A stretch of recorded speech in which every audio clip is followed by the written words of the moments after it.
Communications Commission has determined the following content to be emotionally harmful. Funny things that you think's funny aren't funny. Give me cocks all the time. I want cocks all over me. The Alan Cox Show kicks ass, man. Welcome. Show me what you got. You're not going to see a lot of cocks on TV. Alan Cox from the Alan Cox Show. I don't know what it's about you, but I can't even stand you. Think you're the biggest asshole alive. It's going to be a great show. Let's kick it. I'll say kick it, and you'll just kick it with a tasty groove, okay? 1, 2, 3, kick it. Kick it. Come on. God damn it. Put you one time. Kick it. What the? Alan Cox. Here we go. He'll ad-lib. He'll be fine. It's the Alan Cox Show on 100.7 WMMS.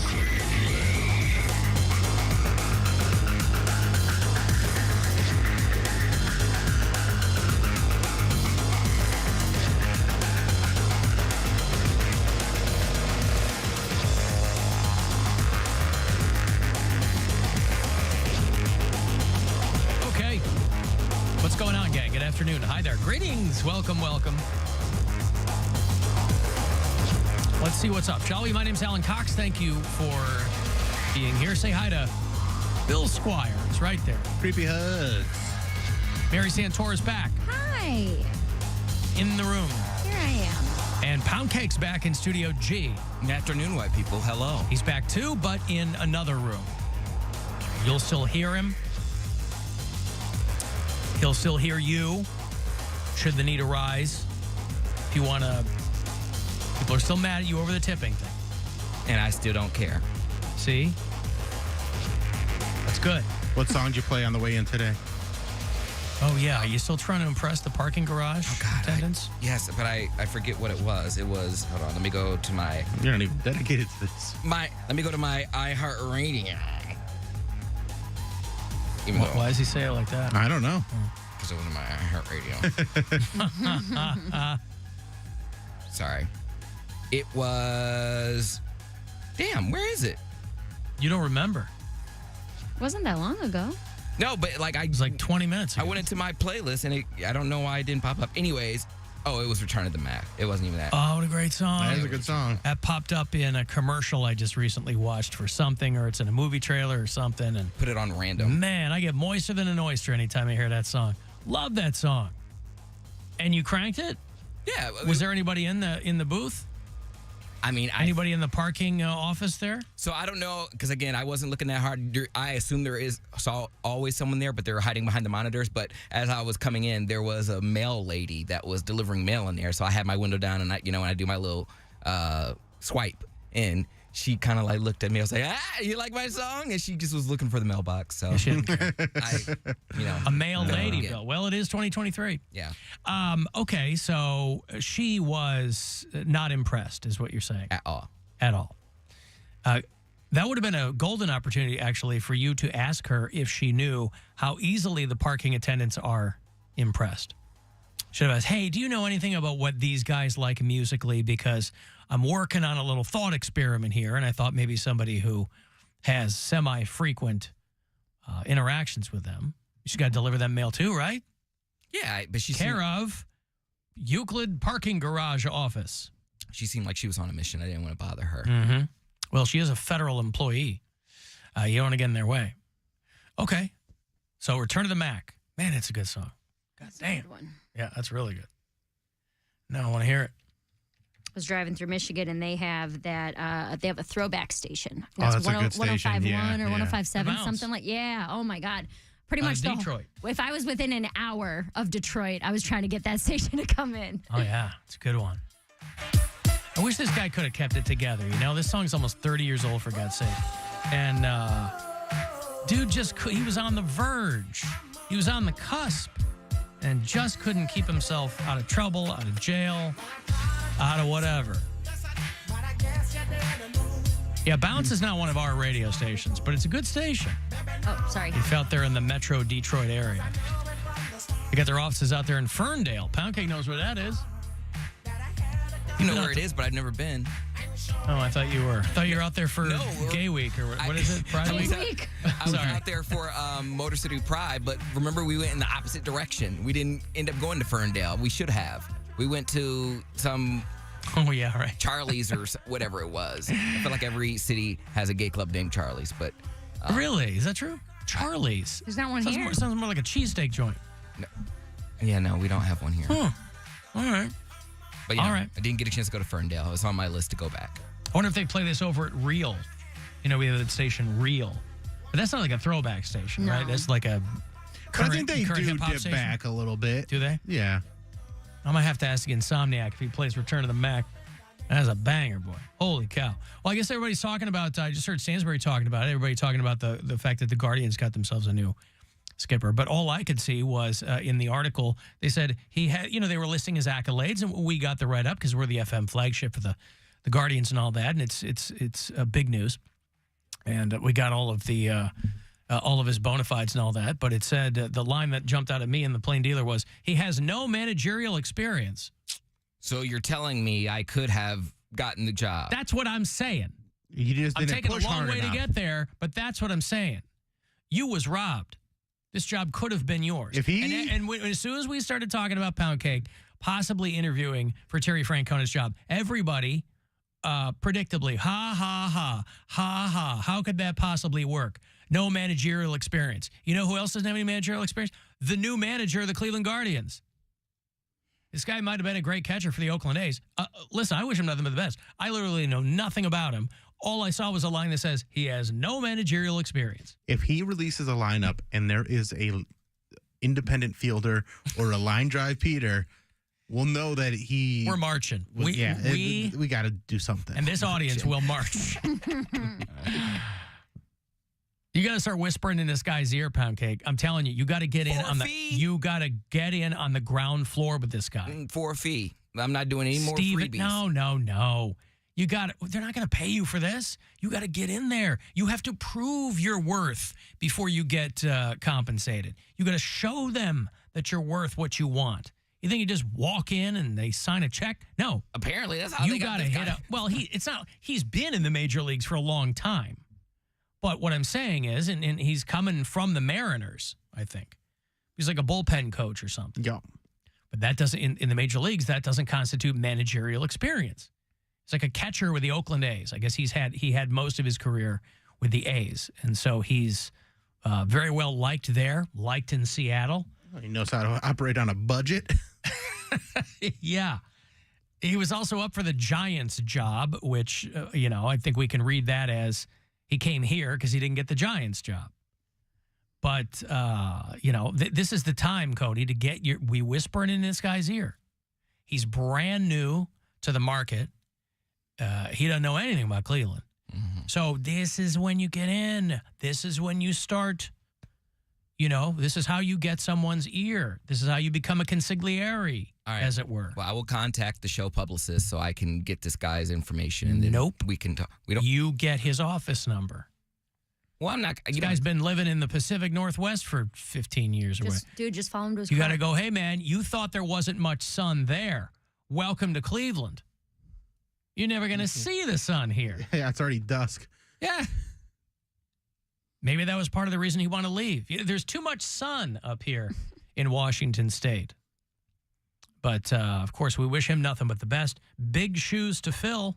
I think that goes without saying.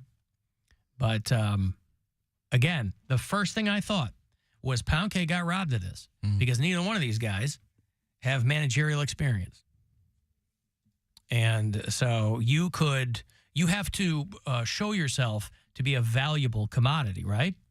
You've shown yourself to be a valuable commodity here. The next step is, because you ain't going to get that Breakfast Club gig.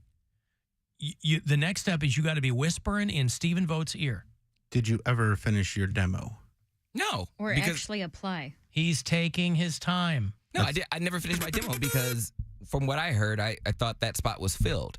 But so therefore, I don't need to necessarily tailor it to the Breakfast Club. I could just make one. But I have it. It's just there's stuff I want to add to it. It's not going to be a tight 2 minutes anymore. What's it going to be? 18. No, it's probably A loose 18.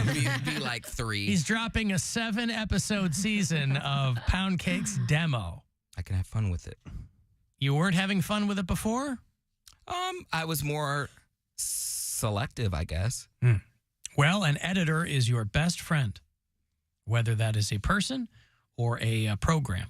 Editing is your best friend in all things. Anyway, I'm sorry you didn't get the Guardians gig. Me too. I was pulling for you. Need some paper. Yeah. Sorry you didn't get the job you didn't apply for. Or we're qualified for. Hey, Anyway. let me reiterate. No managerial experience. That does Right, not. but he does have baseball experience. Yes, okay. I'm just saying that doesn't stop you. That does Listen, not stop Poundcake's you. mess around with balls and bats, but not in the diamond, you know. That was a cheap shot. All man. right. God damn It's cheap Monday. shot. We're getting even things rolling. Shot. I got a break. Hey, another $1,000 for you. Nothing cheap about that. Or if you are cheap, you know, you do what you want to with them. $1,000 next keyword, courtesy of the Buzzard Bookie. That's coming up at 2:30. If you want to text here in the break, 35192. If you need to call, write the numbers down, 216-578-1007 or 800-348-1007. It's the Alan Cox Show. On our free iHeartRadio app and your favorite smart device. Just tell it to play the Alan Cox Show. On iHeartRadio. iHeartRadio Alter Ego 2024. Presented by Capital One. Sold out. Now your only way in is to win. Don't miss Paramore.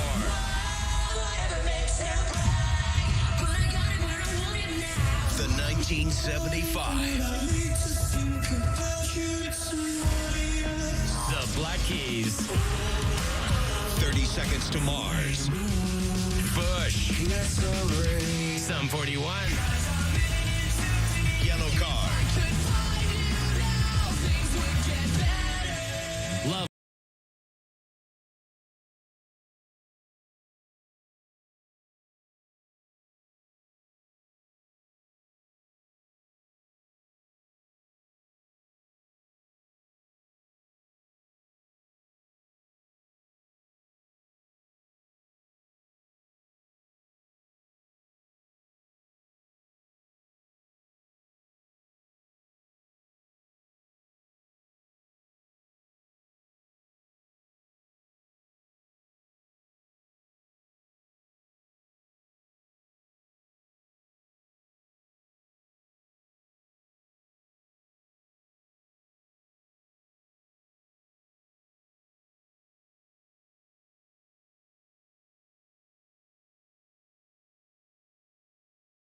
when you buy a set of 4 eligible Goodyear tires when using your Conrad's Goodyear credit card. Blue Falls and Conrad's, keeping your car clean and safe on the road.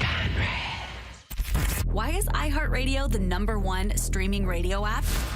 Free music. Free live radio stations from all over the country. Free podcasts. Free playlists. Free contests. Free artist radio stations. Commercial-free stations. It's free. I love iHeartRadio. Join the millions of music, radio, and podcast fans on the #1 streaming radio app now. iHeartRadio. iHeartRadio. iHeartRadio. Free never sounded so good.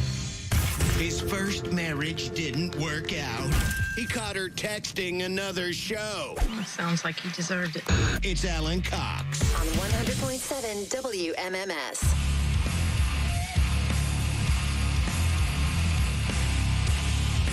Two 216-578-1007 if you feel compelled to join us live.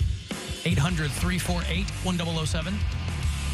Comedian Pete Corielli going to join the show again on Wednesday. We haven't talked to him in a minute. He's coming through to do Playhouse Square. And then Friday, Dr. Ryan Berglund will return to the program for this year's final installment of a little segment we call Is It Red? Hey. If you've never joined us before, Dr. Ryan Berglund, for many years now, has joined us occasionally. He's a surgical urologist with the Cleveland Clinic, and it seems to be a great public service that he does when he joins us here, because there are no small amount of guys throughout Northeast Ohio who have real weird stuff going on with their junk. And so he comes to help. And so Friday will be his final appearance this year. So avail yourself of his wisdom if you fit that description. If something is dripping, if something is indeed red down there, and listen, it's a good way. You know, a lot of times he will say, he'll kind of give you the broad strokes, if you pardon the pun, but then he'll say, hey, you should really get that checked out, blah, blah, blah. And other times he'll go, I won't worry about it. Saves people a lot of time. We've heard from countless people over the years who said, Dr. Berglund might have saved my life. Now, you might be somebody who can easily answer the question, is it red, with no, absolutely not. It remains flesh-colored. Then you can just join along, and you can listen to people that make you feel good that you're not them. So that'll be Friday for one last time in 2023. Cavaliers are not having an easy time out there in the basketball world. They took a couple of losses. I guess they beat the Warriors. They got a big win last night. They needed that. Lost to the Pacers in Indiana. I believe that was the first time they beat the Warriors in the regular season since the Christmas game in 2016. There you go. I think it was also their first home win since in a week, wasn't it? Well, yeah, I think it was their first. Maybe they had been winning on the road. Yeah, but not I think that's here their first home win of the season. Yeah. Yeah, there you go. Anyway, they're off tonight, or are they? Yes, they are off tonight. I was looking a week ahead, and they'll play Wednesday night against the Oklahoma City Thunder in Oklahoma City. And boy, think about that post game. All the trouble you can get into in Oklahoma City. A lot. And then, well, I've never been, but you guys have. I defer to your judgment. I'm sure it's a fine town. Boy, we had a lot of freaked out coworkers here who had children in the Medina school system this morning because there was a series of bomb threats that ended up being false. But Medina County had several schools this morning that all got simultaneous bomb threats. And so a whole lot of people that we work with here have kids in those schools. And we're freaking out. And I think most people, you're signed up for like a text program through your kid's school. I know we have it. We get constant emails, things like that. But you'll get alerts. This is where we are now. You have to be signed up for an alert to let you know if there's something going on at the school. Bomb threat, active shooter, whatever it is. I think they determined relatively quickly that the threats weren't credible. Boy, you got to think maybe it was just a kid who was enjoying a victory Monday too much and didn't want to go to school. Somebody who did, you didn't like school, Bill, as a young man. Oh, yeah. You ever think about calling it a bomb threat? No, because I would just not go to school. Yeah. Like, you just don't go. Like, you didn't, like, there wasn't much they could do. They could tell you that you'd have a suspension or a detention, and then you just don't go to that either. Like, they don't have as much power as you think. Yeah, and after a while, you get expelled. That was a and then mission accomplished. Then what do you do? But you got to do something. Your mom's going to be your teacher. But Bill, didn't you get truancy? No. How? I don't know. I just didn't go. But truancy is all preamble to getting expelled. But also you just call, also you could just call and be like, "This is Jim Squire. Bill Squire will not be at school today. Thank you very much. Bye-bye." No, I was gonna say he nailed it. Sounds just like. I was gonna say if he does that, then maybe because my brother, he was a truant kid, and I remember we had to go to he had to go to court because he wasn't allowed to miss school. He missed so many days that court. Yeah, Yes, you can if you're get in a lot of trouble, but truancy usually you have to get picked up for on the street. Like a cop has to catch you outside of school in order to get truancy. Leaning up against the wall, smoking a cigarette. Are you sure, Cody? Swinging your switchblade comb. Yeah, greasing your hair back. My brother missed so many days. I don't know if the school reports to. I mean, I would just forge notes. Agency, like or that's whatever. all. It was so easy because they gave us a notebook where the teachers could sign and say, and you just show that to your teacher, and they'd be like, "Where you come from?" I go, "Art class," and I just scribble something on there, and they're like, "Okay," or just say, "Coming from the office, I had something." There's so many kids in the school, they didn't care. Like there wasn't. It was pretty easy to get away with missing class. I guess that wasn't my experience in Catholic school, but that's different than I guess I didn't realize that truancy became a legal thing. Yeah, it's legal. Well, because when my parents were going through a divorce, I was skipping a lot of school. And we had what are called captain's beds. I don't know if you guys know what those are, but they're the beds that have the drawers underneath of them. Yeah. So there's like a trundle bed with a thing under. Is that what it is? It's not. It doesn't pull out. It's just trundle drawers. bed is like a bed hidden under a bed. Gotcha. So it's a bed that has a big giant boxy frame that has drawers underneath of it. And there's a space between where the drawers are because they don't go the full length of the bed. So I would get underneath where the drawers end and where the wall was, and I would hide from my dad in the mornings because I was so not in a good place. My parents were getting divorced. My high school sweetheart and I broke up. So I'd hide from him because he worked third shift. What was your high school sweetheart's name? His name was Chris. Why? Just curious. And then after my dad went to sleep, because he thought I was at school, I would walk to my mom's house. And both my parents had so much guilt that my dad didn't know, but my mom wouldn't call me in or anything. But I was missing so much school that they were like, "You're going to get a truancy charge," which I thought was getting caught by a cop walking from one to the other. Now, this was a long time ago. So I was either in 8th grade or just started high school because my brother, the only time me and my brother were in the same school was when I was a freshman. He was a senior. And I can remember, I think he missed so many days that the school reported how many absences he had, and they report to whatever governing body. I don't know if it was the school district or the state of Ohio or whatever, and he had to go to court for it.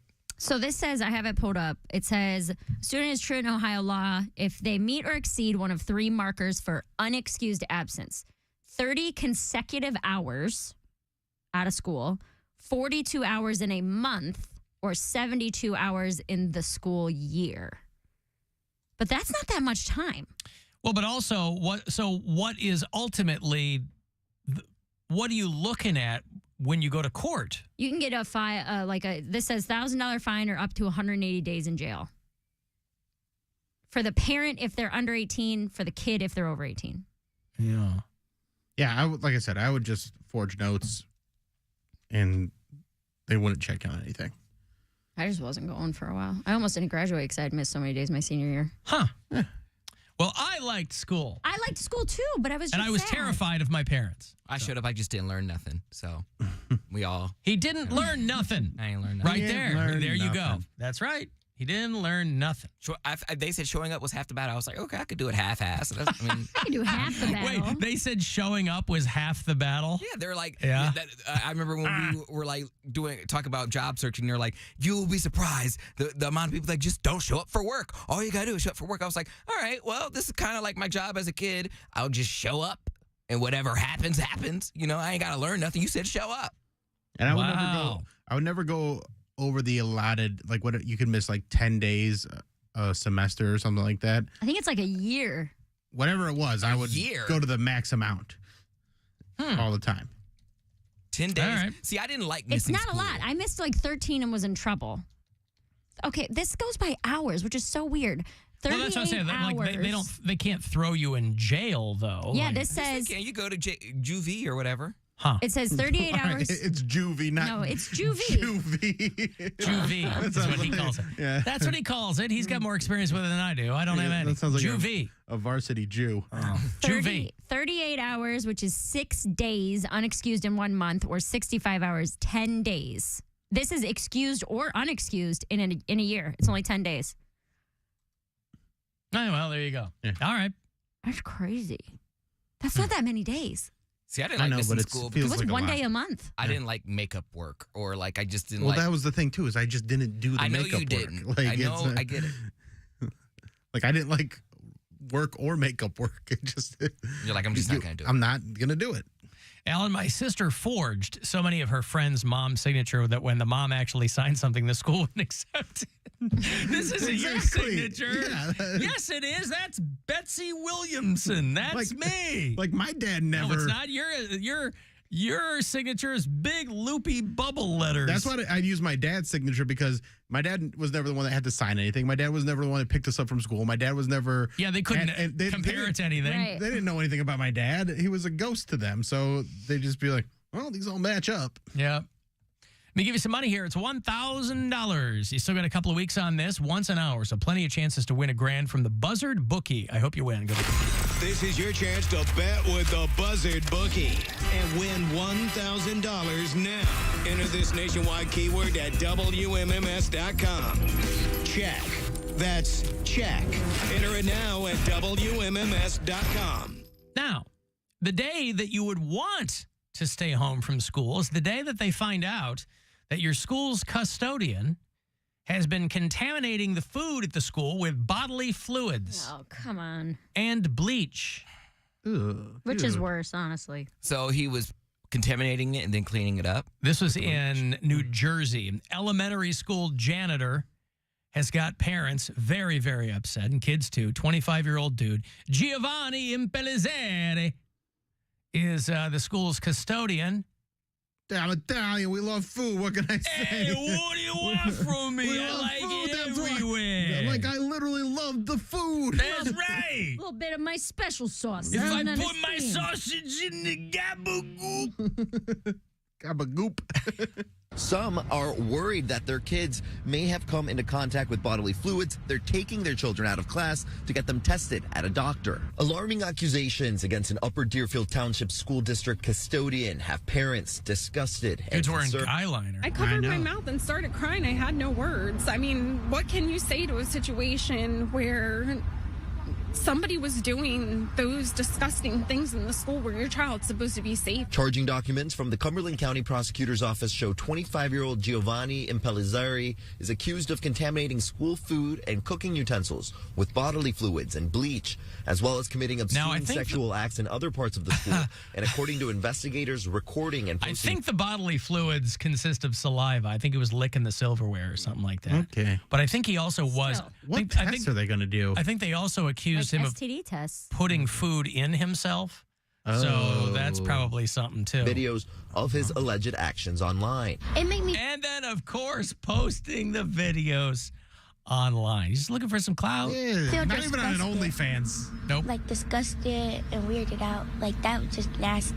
That's bodily fluids. That's that could make my child, that could kill my child. Some parents opted to take their children out of school and to the doctor for checkups. Others stood outside demanding answers from the school district superintendent. They're giving us more attitude than answers. School district officials refused to speak to us on camera, but did send an update saying they're fully cooperating with the state police investigation and are working with the health department to sanitize. I mean, there must be no vetting at all for custodians. They go, here's a job that pays nothing.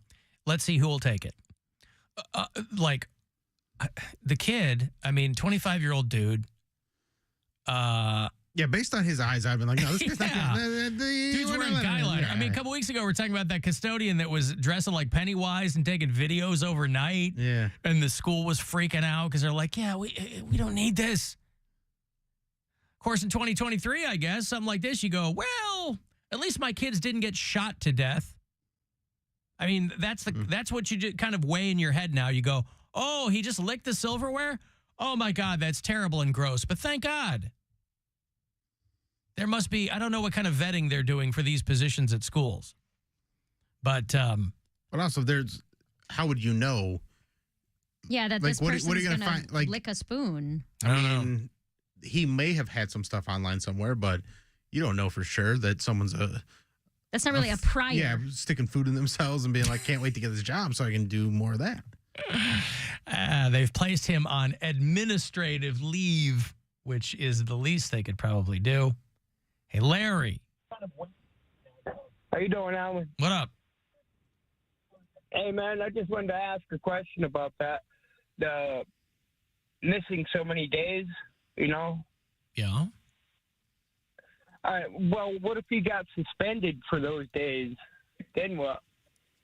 Well, is that a rhetorical question, or what do you mean? If you get suspended No, for I got suspended 15 times when I was in junior high. well, then you tell me. How's that work? My parents never got nothing. I was just wondering now. Like, what do you do on those days? Larry, what do you do on those days you skip? I didn't skip them. What'd you get suspended for? I couldn't go to school. Well, a lot of them was fighting. One was for carrying a knife. That got me a 10-dayer. Yeah. Were you like the badass at the school?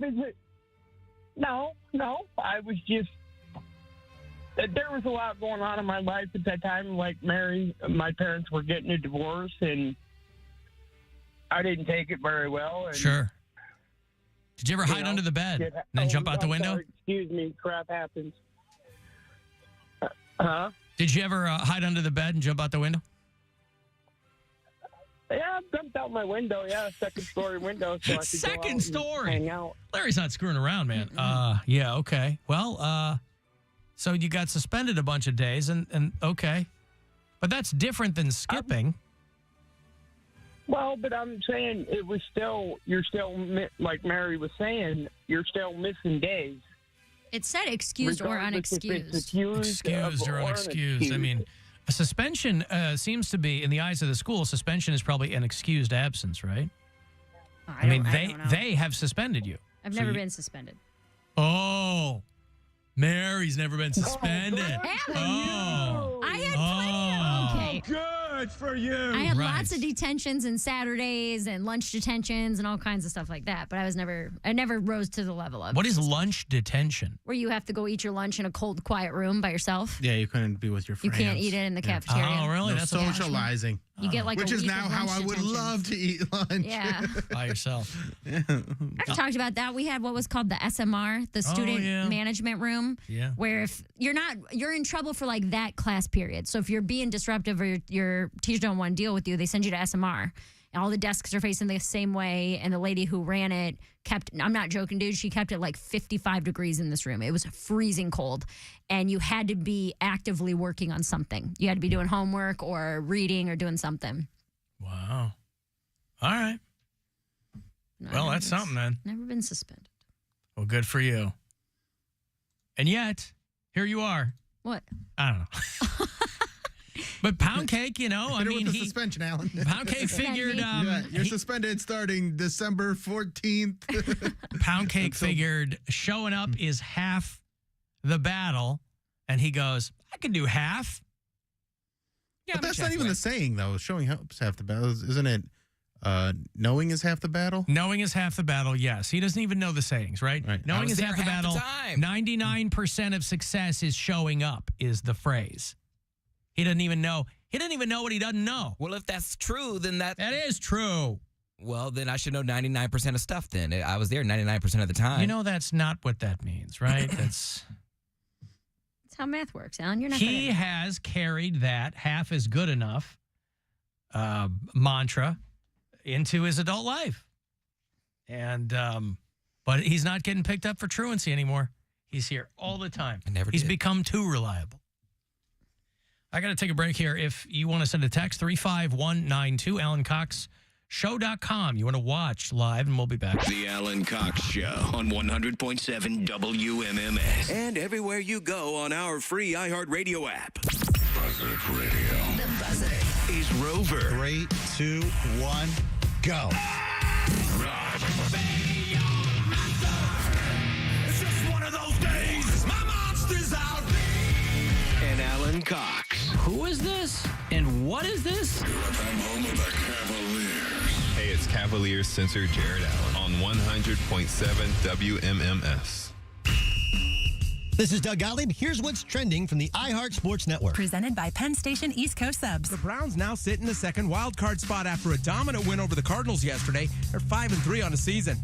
Golden State Warriors head coach Steve Kerr will be stepping down from Team USA after the 24 Olympics. Kerr says he thinks it's a 2-year cycle and it's his turn to pass the baton. Cavs beat the Warriors at home last night. And Ohio State's men's hoop season tips off tonight at Value City Arena. Ohio State will take on the Oakland Golden Grizzlies. I'm Scott Davidson. Whenever you're hungry, Penn Station East Coast Subs has got the hot grilled subs you crave. The best fresh cut fries, their famous fresh squeeze lemonade. Plus, check out their party sub trays for your next big game. Get the grill thing. Order online at penn-station.com or just stop in. Your afternoon drive is brought to you by the Ken Ganley Auto Group, Ohio's #1 automotive retailer.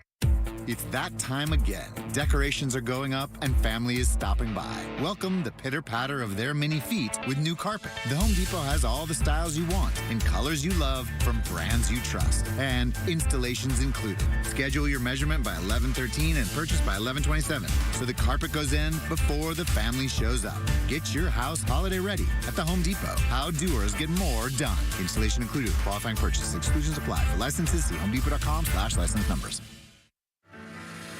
At Grainger, we're for the ones who specialize in saving the day and for the ones who've mastered the art of keeping business moving. We offer industrial-grade supplies for every industry with same-day pickup and next-day delivery on most orders, all backed by real people ready to help.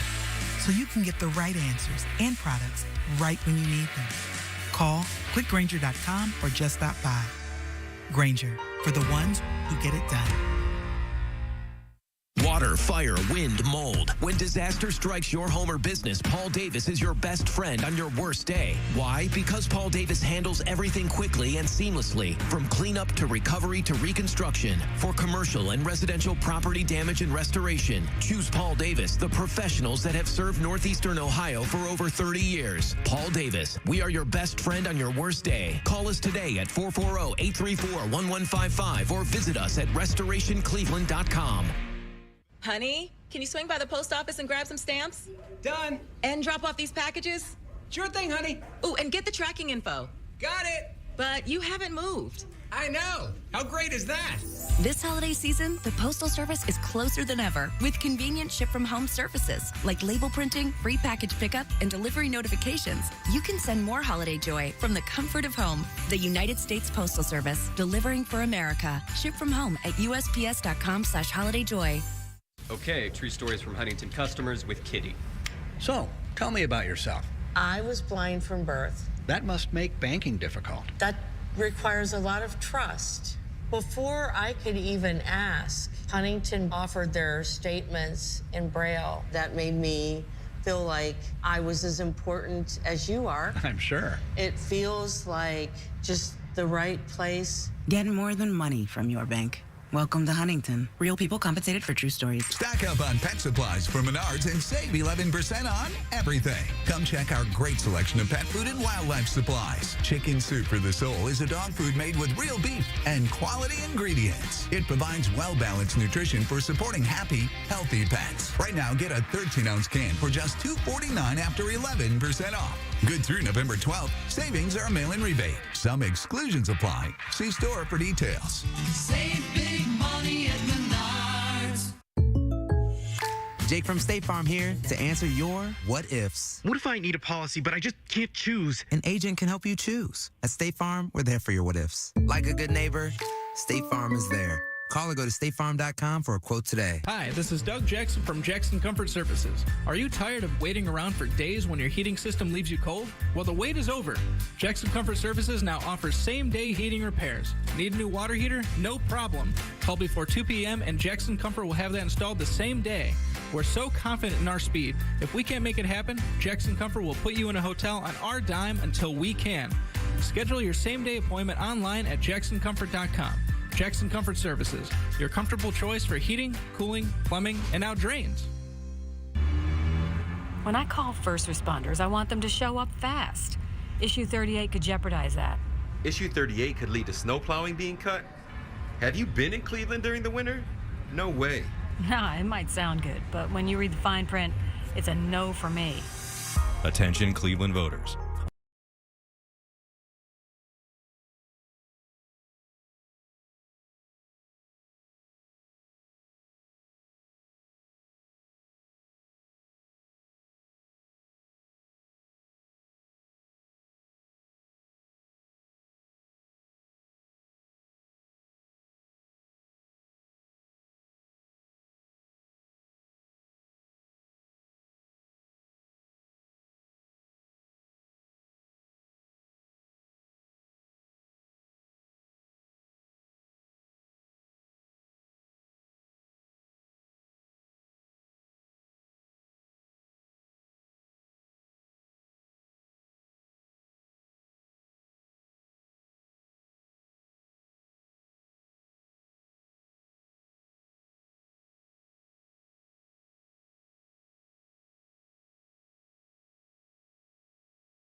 In our one-of-a-kind men's health space and view the game on our big screens. Enjoy free food, beverages, networking, games, and more. To register for this free event, visit uhcutlerevents.org and join the UH Cutler Center for Men as we cheer on the Browns. Sunday, November 12th at noon. Portions of the following program were pre-recorded. This is The Buzzard. From the Barrio Tacos, Tequila, and Whiskey Studios. Voted Best Taco by Cleveland Scene and Cleveland Magazine. The Buzzard. The home of the Buzzard. This is 100.7 WMMS. Cleveland. Call the Alan Cox Show. He's a Satanist where they sacrifice babies and melt those babies into candles. 216-578-1007 or 1-800-348-1007. 35192. Want to send a text? AlanCoxShow.com. If you want to see our shining faces. Who's helping out today? Steveland Wonder Munch. Love it. Crazy, too, because you know Stevie Wonder's first name is Steveland? Oh, Steveland. Yeah, oh, it really is. I didn't know that. Yeah. See, I like to learn things on a regular basis from the people who assist us in the video department. Cavs are off tonight. They beat the Warriors. That's a good one. And they'll play on Wednesday night. So tonight and tomorrow night, no game. But they will be in Oklahoma City to play the Thunder on Wednesday night. Of course, you'll hear all of it here on WMMS. I mentioned completely coincidentally and in passing last week, talking about it was 30 years ago last week. A dopey little bit of data, but 30 years ago last week that a little-known band called Hootie and the Blowfish had gotten themselves a major label record contract, and then a summer later proceeded to sell 10 million albums. They have announced that those guys are coming to Cleveland next summer.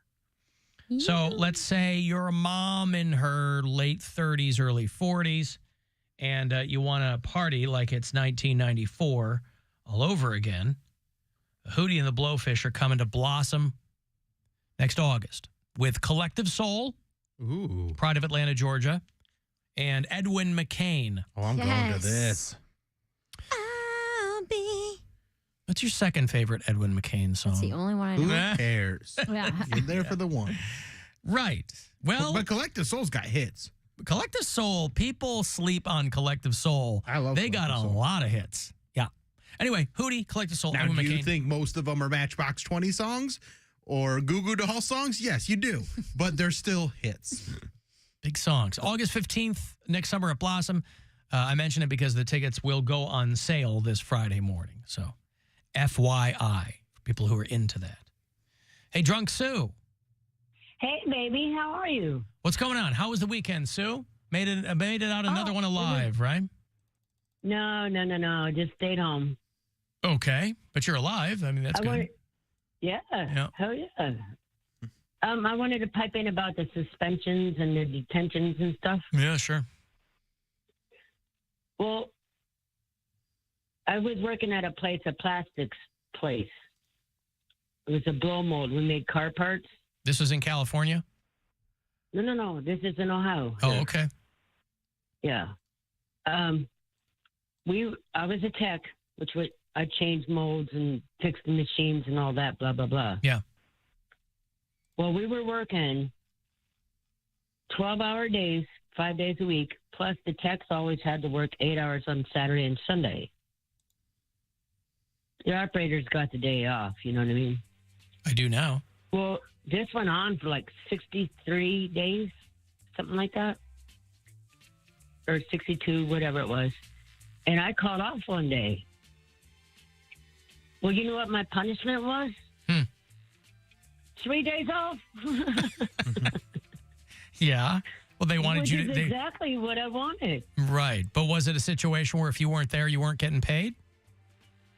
Well, sure. But I didn't care. I didn't have any time to spend any money, so I had money bankrolled. I understand. I'm just saying, I'm sure to them that was the punishment. It's not like, on a salary, if it did that on a salaried job, nobody cares because you're still making money.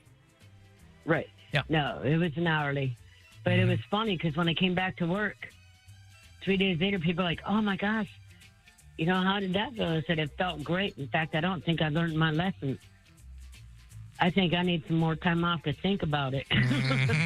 Right. You were trying to beat them at their own game, Sue. Yes. Yeah. I beat them at their own game. I got time off. You sure did. Oh, I was happy. Yeah. And then eventually at the end of the job, you got unlimited time off. Oh, well, yeah, they closed up, but yeah. Okay. And that brings us to today. Okay. Thank you, Sue. You're welcome, honey. All right. There's Drunk Sue checking in from Canton. Lovely town of Canton, Ohio. Alan, can we please get an update of Poundcake plans to vote this Thursday? Thursday? Tuesday? Trying to set them up, but sorry. It's okay. Poundcake, your thoughts? Can't wait to vote. Make my voice heard for generations that people fought and died for that right. Yeah. I feel like he's... Being a brat? Yeah. I mean, that's one way to put it, yeah. That's the PG-13 version, I guess. You know, you guys give me a hard time because I still click around, you know, because I have Hulu Live, and it really does just kind of replicate the experience of having cable TV, which a lot of people still have cable TV. But I'll tell you something. Last night, they got me. I'm clicking around, and I'm sitting through advertisements, and they got me. I don't buy stuff off the TV, but they got me last night because they appealed to my organizational psychosis. They knew right where to find me, and they got me. I bought something called a battery daddy. Oh, my, that thing that holds like 275 batteries. Does it come with the batteries? Nope. Okay, there's no reason to buy Mary, this you product. buy this because you have a ton of loose batteries. Oh my! I've seen I have this. a plastic tub that's loose batteries. I don't know how many AA's I got. I don't know how many 9 volts I got. I don't know how many watch batteries. I don't know how many AA's I got. I don't know how many C's, D's. I don't know why there aren't even B's. The battery daddy, boy. Batteries clutter up your house is And you know how they show you that it's really, really bad before you get this? Black and white. Black and white, baby. finding the right size impossible. And why do they always waste precious space? What you need is the Battery Daddy storage system. The new compact and portable way to organize, store, and protect all your batteries. See, it's not just a thing to throw them in. It's a system. Yeah. Now you've got a system. Turn any disaster into an organized master. Yeah. Battery Daddy uses both sides to store all types of different batteries, even coin size. Yep. The unique design groups them for easy selection. You could even find one with a blindfold on. Best of all. Now, I didn't need that. I'm never going to be looking for batteries with a blindfold on. No. I'm going to have my eyes wide open because I'm looking for a battery. There will never come a time. But there's a lot of language in here that is speaking to the community that this device is for.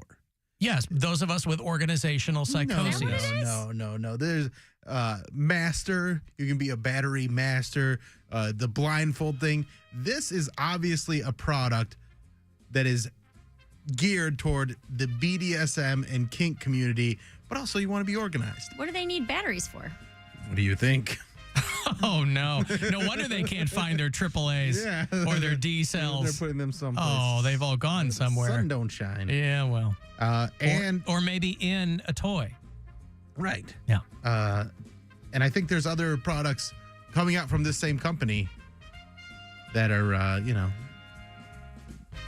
going to also sell? geared Are to they the going to sell BDSM this? I the see. BDSM and kink community that want home storage and organizing help.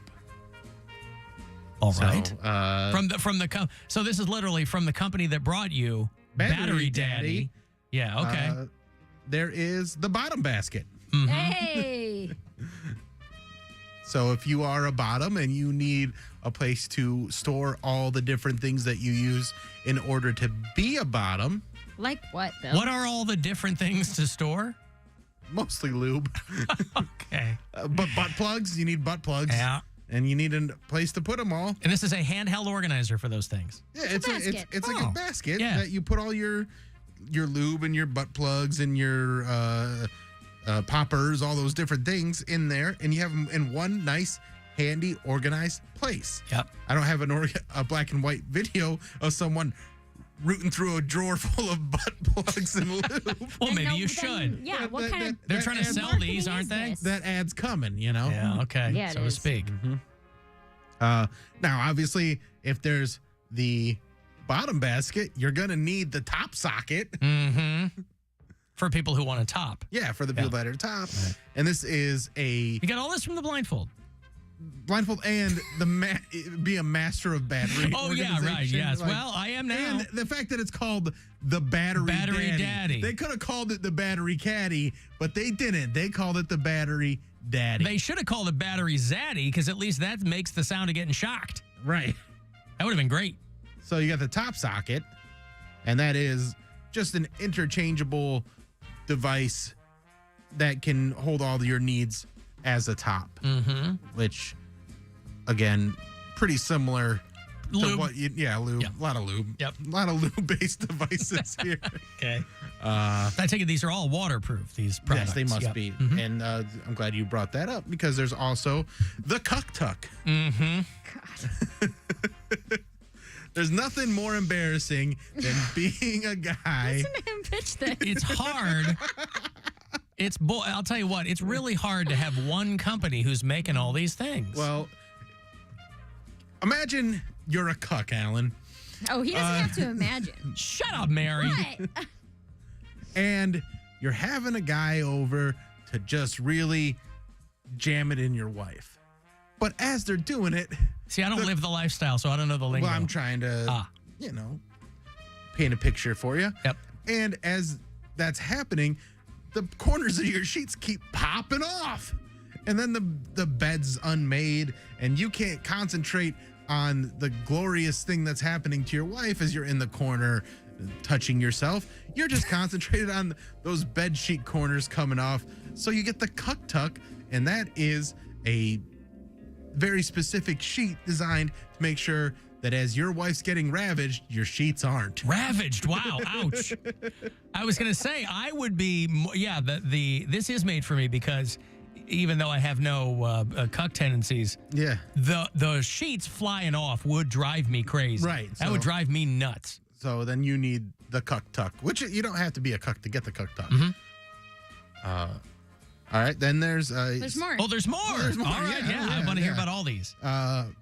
If you are, these kind of go together, similar to the bottom basket and the top socket. There's the sub hub in the Domcom. Now, these are devices where you want to keep the person that you are in charge of in their place. So you have the Domcom, which is basically a walkie-talkie, and the sub hub is the other side of that, where they can always hear you no matter where. It's a constant line to that person, so you can always know where they are and you can communicate with them at all times. And this is different from walkie-talkies or a baby monitor.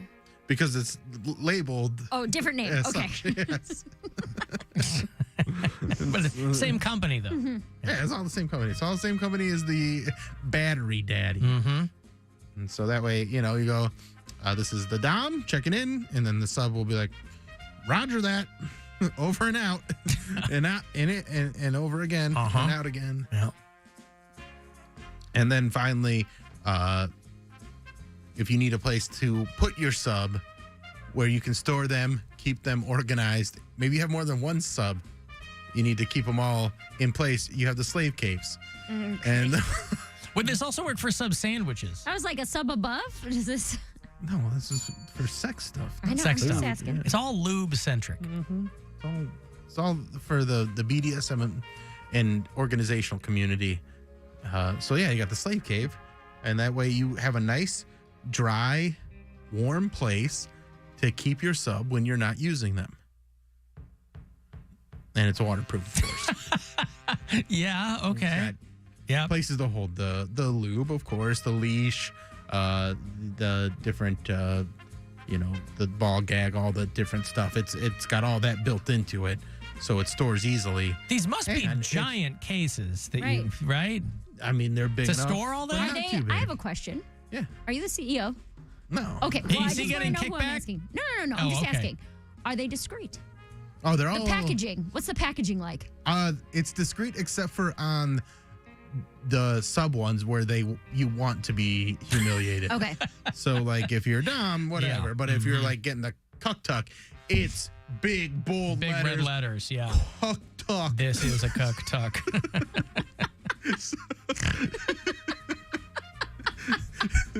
Okay. So that people know. Does it say that on the sheet? It says it in letters on the no, sheet. it's just on the box. On the packaging, okay. Yeah, so that anybody that comes in contact with that knows that the cuck tuck is going on your bed so your wife can get cuck. You know, you can finish that one yourself. Yeah.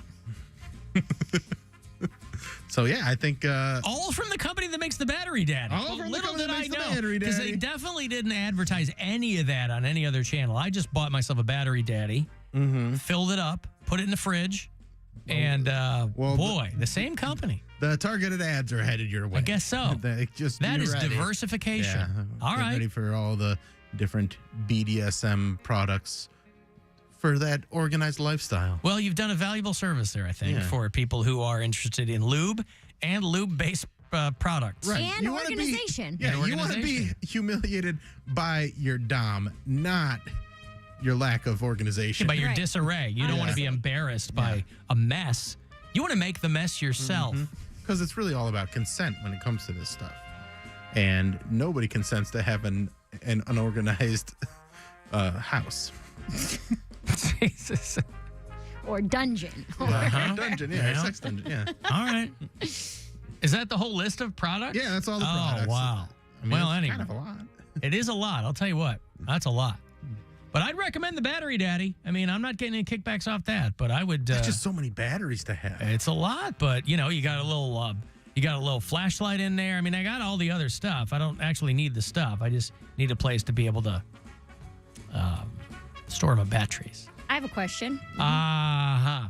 Are there any products for people who prefer solo activities?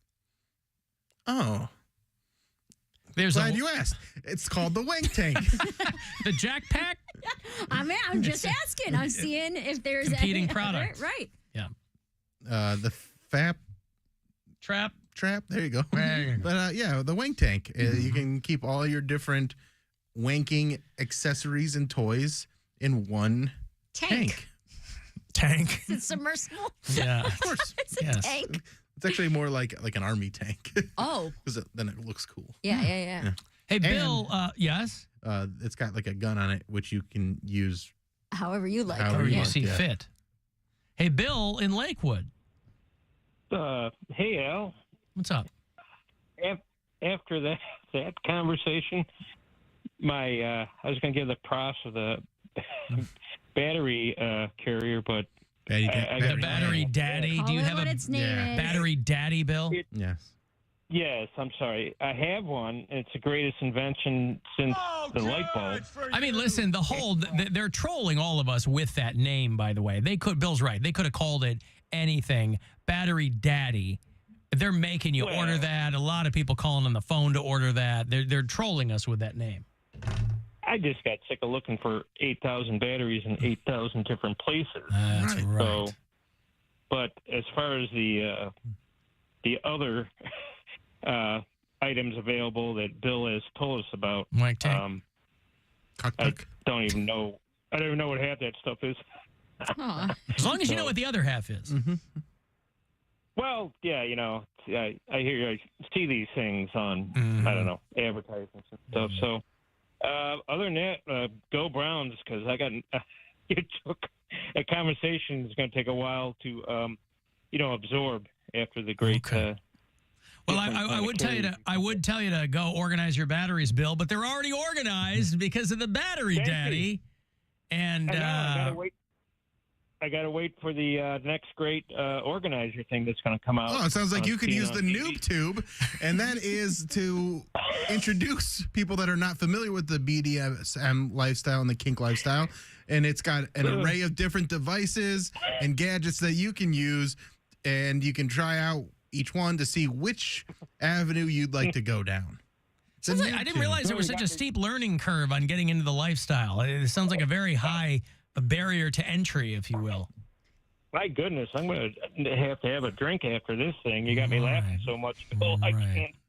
I can barely speak. All right. So, thank you, Bill. Go get we that got drink. just the thing for you. It's the Whiskey Dixie.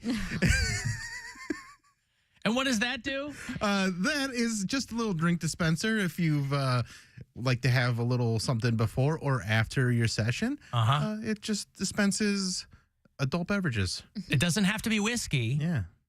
Does it? You can put lemonade in it. Oh. Yeah, for those sober people. Yeah. teetotalers like me. Well. Totalers? Teetotaler. You're a teetotaler, right? Yeah, teetotaler, yeah.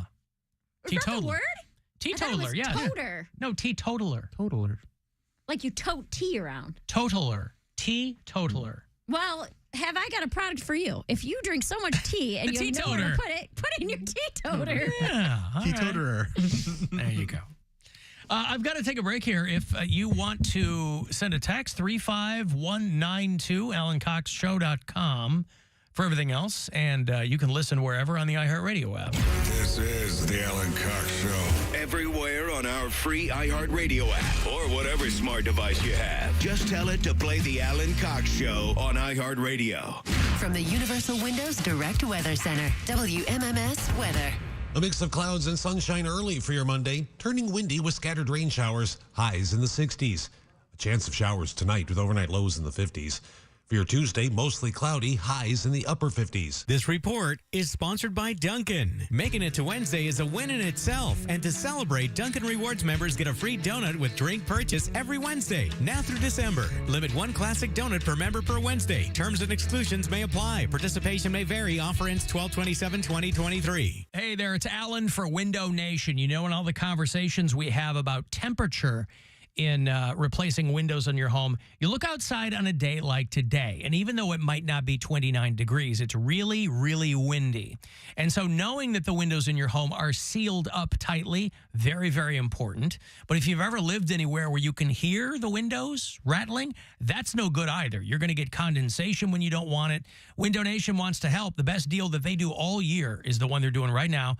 They'll charge you no interest at all for 60 months, 5 years on brand new Window Nation windows. They'll give you 2 free ones for every 2 you buy, no limit, but no interest at all for 5 years on your order. So whatever the elements are, they're going to look great. You're going to be saving money on those energy bills. If you want to call them, give them my name. 866-90-NATION is the number to call. You can go to windownation.com, too, easily enough. Big Get a Quote button there. They're expertly installed. They're made here in Northeast Ohio. They look awesome, and you're going to really upgrade not only the look, but the feel of your home, too. 2 free windows right now from Window Nation for every 2 you buy, and no interest at all for 5 years. 866-90-NATION. Say Alan Cox told me all about it. Or go to windownation.com. Honey, can you swing by the post office and grab some stamps? Done. And drop off these packages?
insider's control over how we run our city. I have big issues with issue 38. Nope. Too risky. Issue 38? That's a big no. Nada. No way. Paid for by No on 38. Why is iHeartRadio the #1 streaming radio app?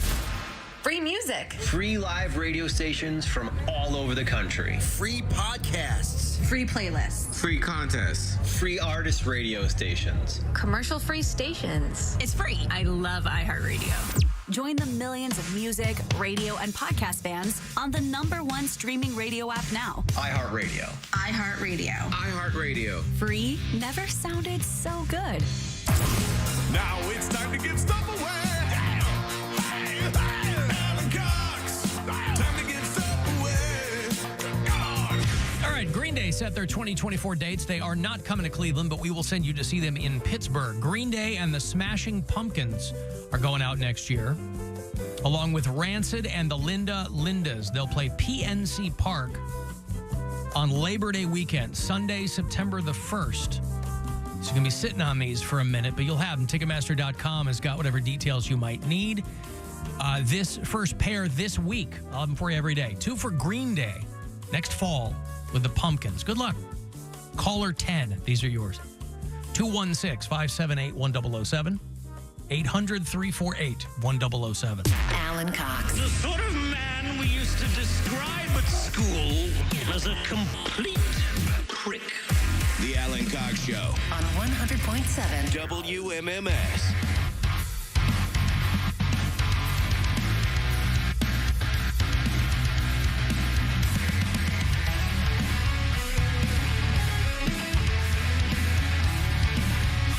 I will have more money for you, another $1,000 here in about 8 minutes. 3:30, be listening for that keyword. Each and every one of those puts a grand in somebody's pocket, so why not yours? Browns win. They shut out the Arizona Cardinals. I had to ask somebody, when was the last time that happened? And they were able to tell me. I imagine that's a stat that probably immediately started making the rounds. But they beat the Bills 8-0 in 2007. So I heard Stansbury say it's been 200 and some games since then.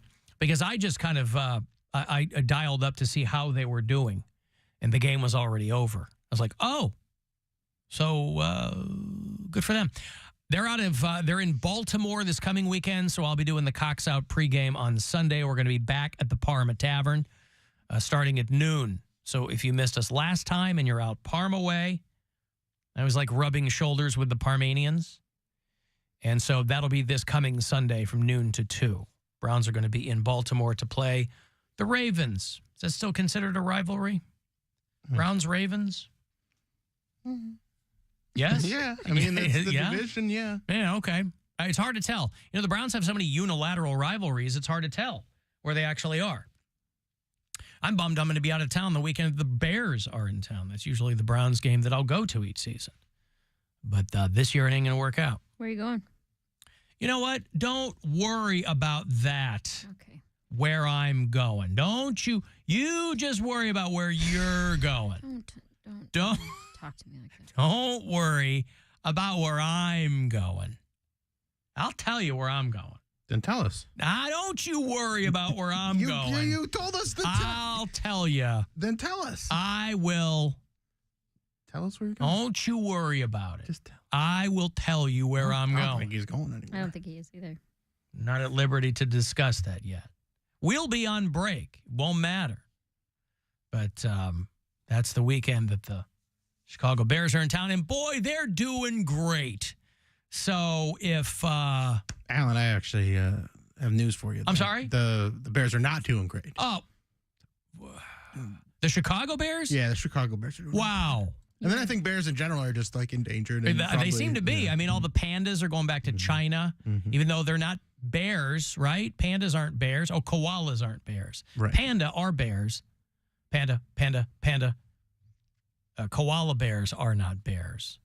And boy, Australians seem especially put off by people calling koalas bears. And I'm not sure why they take it so personally. Because koalas actually aren't bears, Alan. They're marsupials. They have a pouch, much like a kangaroo. Yeah. And we don't have a lot of claim to fame here in Australia. and one of them is marsupials. So it's a bit disrespectful. Marsupials are the claim to fame. It's a bit disrespectful. Oh, I'm so sorry. Well, yeah, like I said, I was watching a thing and they took it very personally. What are some other marsupials? A possum. Kangaroo is the one that comes to my mind. Is that a marsupial? Yeah, I already said that one. You said kangaroo. I said kangaroo is much like a I'm koala, sorry. The koala bear, but that's just what they're called. Yep.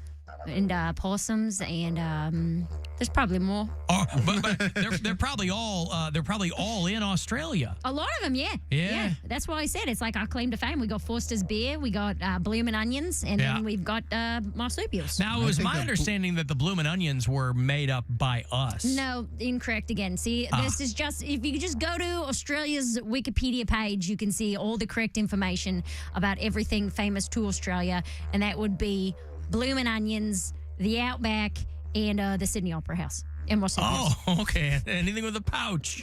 Anything with a pouch. Like a wombat? A wombat. That's a great one. Yeah. All right. And possums you mentioned. Possum. Mm-hmm. There can't be that many marsupials. There's plenty. Okay. You can keep guessing if you'd like. There's no way I'd be able to. The kangaroo, the koala, the possum, the wombat. What else is in Australia? Not a dingo. That's a dog. What about a wallaby? Aren't wallabies in Australia? Yes. They are. Is that 5? Did I count off 5? Well, you forgot about the spotted tail native cat, the sugar glider. I don't know what the hell that sugar glider. Is that like a honey badger? Yeah. Oh. The marsupial mole. That thing looks nasty. The mole, you say? Marsupial mole. Wow. Okay. Well, I could never. Like I said, I could never. Is a koala in heat? You ever heard of koala in heat? Oh, have I ever? What about a bandicoot? What about a crash bandicoot? No. Is that a real animal? That is not a real animal. Oh, that might be something to. Okay, I thought that was a real animal. Anywho, I thought Bandicoot was his name. His name is Crash. Crash Bandicoot. Right. I thought Bandicoot was like his last name. Bandicoot's the type of animal that he has. Okay. I don't know. I'm not from Australia. Tasmanian devils, you also forgot. Tasmanian devil, right. They spin around super fast and they go... And cause tornadoes. Yeah, okay. Whoa. Uh-huh. That's where Poundcake pipes up. Whoa. You heard that. He's like, what'd that mouth do? Open mouth. All right, well, good. I've learned a little bit. Every time I try to learn, I do. And there it is. Yeah. Oh, by the way, I didn't see this firsthand, but it was conveyed to me. And one of my earliest memories of being here in the Northeast Ohio, Cleveland area is taking my children. They're much older now, but when they were younger, and Gwen and I first moved here and didn't really know what to do. You know, one of the few times I'd see my kids here rather than going to Michigan was for Father's Day. And so we would go to the Avon Duct Tape Festival that they had out there in Avon, Ohio. Everybody would try to create things out of duct tape. And they have announced that that's not happening anymore. Oh, no. The Avon Duct Tape Festival. They couldn't. After 20 years of being a thing. Now, granted, I think we went maybe the first year we were here in Northeast Ohio and haven't been back since. But, you know, can it stick, huh? They're all grown up now. I see what he is. Bill Squire at the Agora on December the 22nd with Mary Santora. It's BillSquire.com. And they're not going to do it any longer. And they're being very vague about why. Yeah, I had no idea that my attendance was so required to keep this. But they're being very vague about it. I'm sure they'd like to come right out and say, duct tape ain't paying us no more money anymore. So I don't know what it is. They had that great song, Duct Tape. Woo! Ooh. Huh? DuckTales. DuckTales. Oh, okay. Oh, it was DuckTales, not Duct Tape. Duct tape. Okay, Right, Duct Tape. So that has gone away. Bandicoots are real. Yes, I know they're real. But there's a very popular video game character named Crash Bandicoot after, right. A wombat poops cubes. That's pretty cool. Oh. Does it really? What's a platypus? Is that a marsupial? I don't know. Platypus is. I thought they lay eggs. Technically Don't a they? mammal. I think it's technically a mammal Because but it lays eggs. Because it lays. Well, no. Well, I think mammals don't lay eggs. Marsupials are mammals. It's an egg-laying mammal. But it lays platypus. it lays eggs. But I'm and saying it's got it's no nipples. It's technically And it's got a cloaca. a mammal, but it's got a duck face and it lays eggs And a duck and a beaver privates. butt. Yeah. No, it's got a beaver tail, but like it's got a cloaca. Like it doesn't have. I don't just know got what that one word hole. is. Cloaca? Yeah, It's where they poop and they eat. The same thing, don't they? Not That's a poop and mouth. eat. It's poop and reproduce. It's a mouth, and that's what you do. Poop and eat out of the same hole. No, come on. It's like a frog's got one and It's like a bird thing. Yeah. It's like the Latin word for sewer, but we've attached it to animals that poop and reproduce. I don't know what they do. But there it is. We got money for you. It's $1,000. It is a shot for you to grab some money from the Buzzard bookie. So listen closely and good luck. This is your chance to bet with the Buzzard bookie and win $1,000 now. Enter this nationwide keyword at WMMS.com. Bank. That's bank. Enter it now at WMMS.com. Voicemails coming over the weekend. Anytime you want to drop one, you can use the Alan Cox Show After Hours line. It is 216-986-8903. Hi, Alan. It's another Mike from Parma, and I am catching up on Friday's show, which mentioned the important sandwich news that the gobbler was dropped at Wawa.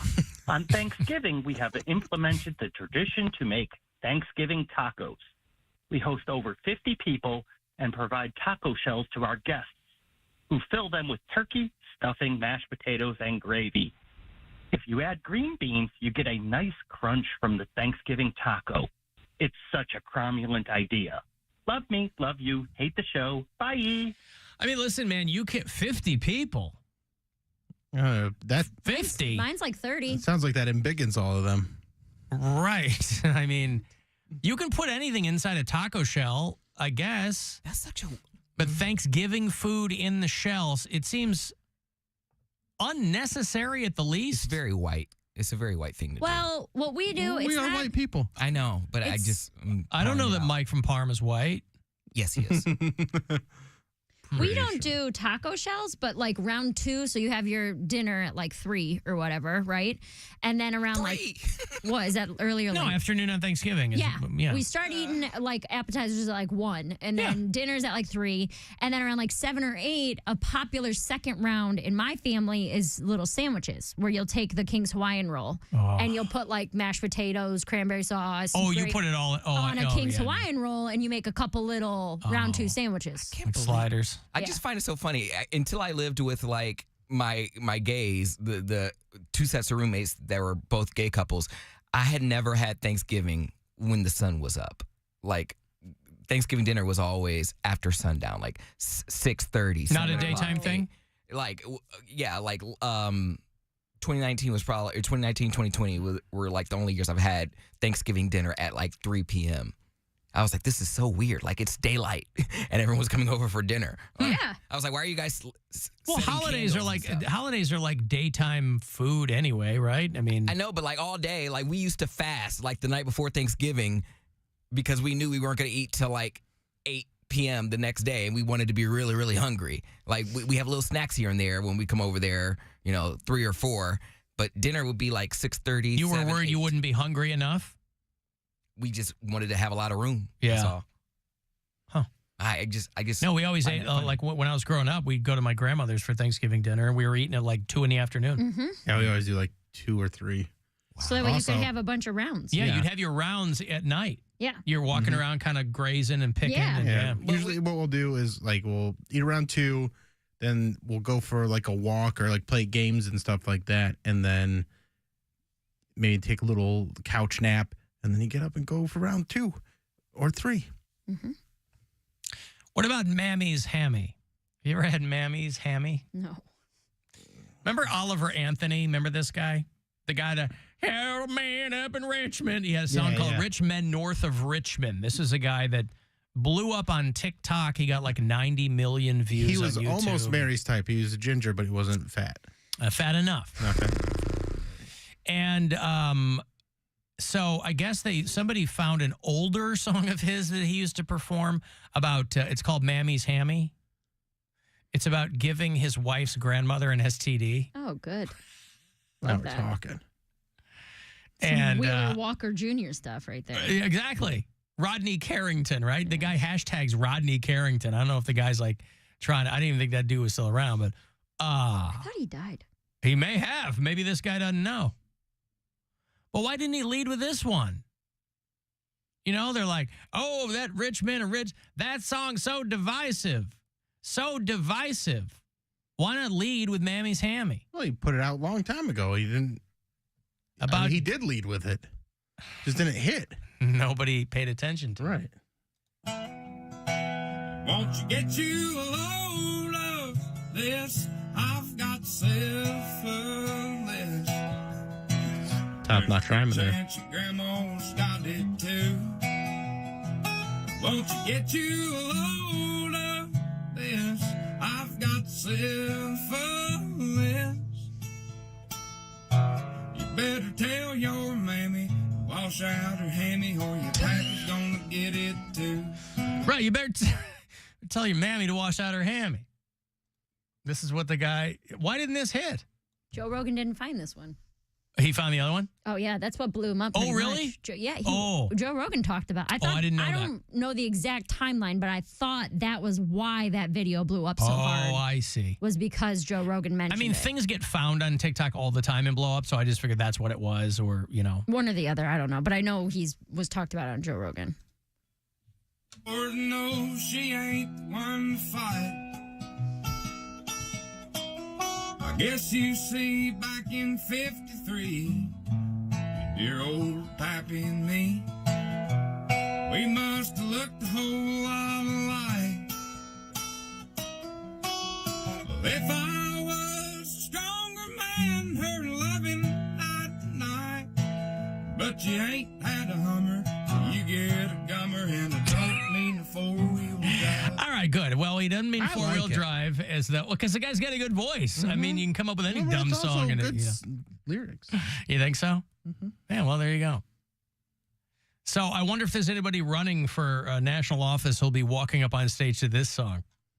Because a lot of them are walking up to the other one. Ladies and gentlemen, Mammy's Hammy. That's funny that they're using that song, which is about all politicians being terrible. And they're like, don't we all like this song? Hey, Cara. Hey. Hi, what's up? Am I on the air right now? You are. What can I do for you? Okay. Hi. So I was just in touch with whoever I was just speaking with when I called in. You were talking about the duckbill platypus. Yeah. Well, they're pretty awesome. Okay, so they have a duckbill, they have a beaver tail, they're aquatic, they're land and aquatic animals. Yeah, we covered all that. Do you have one as a pet? What is your particular expertise in the duck-billed platypus?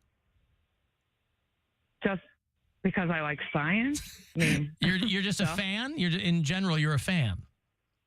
Yeah, for sure. Yeah, because the other one that I love is the tardigrade, which water goes bear. So unnoticed. Careful. Oh my God! And they call it Wasserbear, right in Germany. It's the Wasserbear. Like, okay. however they say it, they should The have like a Wasserbear. superhero cape. Right. Well. Yes. Right. Oh my God, they are so awesome. Cara's It's very in excited. space and everything. So I thought it was called. They are I thought we had to say marsupials special and they're needs grade mammals. now. Go ahead, Cara. They're What? marsupials and mammals, and they're some of the coolest animals. So if you're going to ask Darwin any question, you'd be like, "How did this dude come about?" Right? That's what I would ask Darwin. Like, Probably would have asked him some duck-billed non-science platypus questions. And the but tardigrade yeah. are probably two of the coolest animals that ever existed on this planet. And because one can survive in space, and they go, I mean, they are just fantastic animals. But don't get me wrong, there is that one shrimp that can break glass. But that's for a whole nother topic. I'm Right. just super nerd, but I'm also very cool as well. Well, Cara, they're not mutually exclusive. You don't get to decide that. I mean, are you? Are no, these? I already did. You're kind of done. Yeah, I'm pretty cool. I'm awesome. These things that you have studied, or just things you've taken an interest in? You seem to know a lot about some of the more all and above arcane things. All Yeah, and okay. above. No, I was poli-sci, military. I'm a veteran. Go Veterans Day. Yep. Yeah, I served in 3 campaigns. Yeah. So I'm just bad asterisk ASS, and people pronounce that wrong too. It's not asterisk, it's asterisk. So people pronounce that wrong all the time. I've never heard anybody pronounce it that way, but I'll take your word for it. Are you also on cocaine? It's asterisk. It's not asterisk. I got to tell you, I've never heard anybody say "Go Veterans Day," but I like that. I might adopt that as my own rallying cry. Go Veterans Days. It actually really sucks because I served in 3 campaigns and I hate the holidays. So I'm just trying to celebrate veterans because even though I hate it to no end because I don't have any good memories of any of that. Yeah. But I just want to celebrate other veterans that also went through a boatload of you-know-what. As we should, sure, yeah. What arm of the military were you with, Cara? Ohio Army National Guard, but I served in 3 campaigns. What does that mean? 1, 3, and then Clear Skies mission. What does that mean? Where was that? Well, there's a reason I have a security clearance, but... you were overseas, is what I'm saying. Yep. Okay. Yep. And then the White House was the Clear Skies mission. So right. That wasn't fun as well. So right. But it was what it was. 6 years. So yay. But anyway. Okay. Well, listen, I appreciate your input on different, but I'm just a little bit nerdy, but I'm also pretty awesome. So. You've said that a few times, and the credibility is diminishing by the second. So I'm going to let you go. I do. Thank you, Cara. I do appreciate it, boy. She never answered the cocaine question, but maybe it's because of her security clearance. Didn't want to implicate herself. I've got to take a break here. If you want to send a text, 35192 to get me there, AlanCoxShow.com, and we'll be back. The Alan Cox Show on 100.7 WMMS and everywhere you go on our free iHeartRadio app. Buzzard Radio. The Buzzard is Rover. Crank that son of a bitch up. Full blast. Oh, yeah. Rock. The Beastie Boys.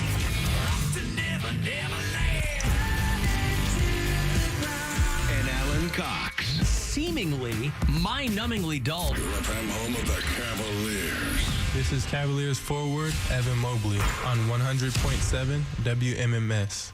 Your afternoon drive is brought to you by the Ken Ganley Auto Group, Ohio's #1 automotive retailer. Honey, can you swing by the post office and grab some stamps? Done. And drop off these packages? Sure thing, honey. Ooh, and get the tracking info. Got it. But you haven't moved. I know. How great is that? This holiday season, the Postal Service is closer than ever with convenient ship-from-home services like label printing, free package pickup, and delivery notifications. You can send more holiday joy from the comfort of home. The United States Postal Service, delivering for America. Ship from home at USPS.com/holidayjoy. If there's anything better than getting a few of your favorite things from McDonald's, it's getting a few of your favorite things from McDonald's for less in the McDonald's app. Delicious. For a limited time, mix and match a Filet-O-Fish 10-piece Chicken McNuggets or McCrispy sandwich. Buy one, get one for $1. Ba-da-ba-ba-ba. Price and participation may vary. Valid for item of equal or lesser value. Cannot be combined with any other offer or combo meal. Are you a business owner, CEO, or responsible for marketing? If you are, iHeartMedia can help you reach your goals and find new customers. We reach more consumers in your target area than anyone else, and we can give you access to those potential customers more cost-effectively across radio, digital, podcasting, and social. We'd love to show you how iHeartMedia can work for you. Get started today at iHeartAdvertising.com. That's iHeartAdvertising.com.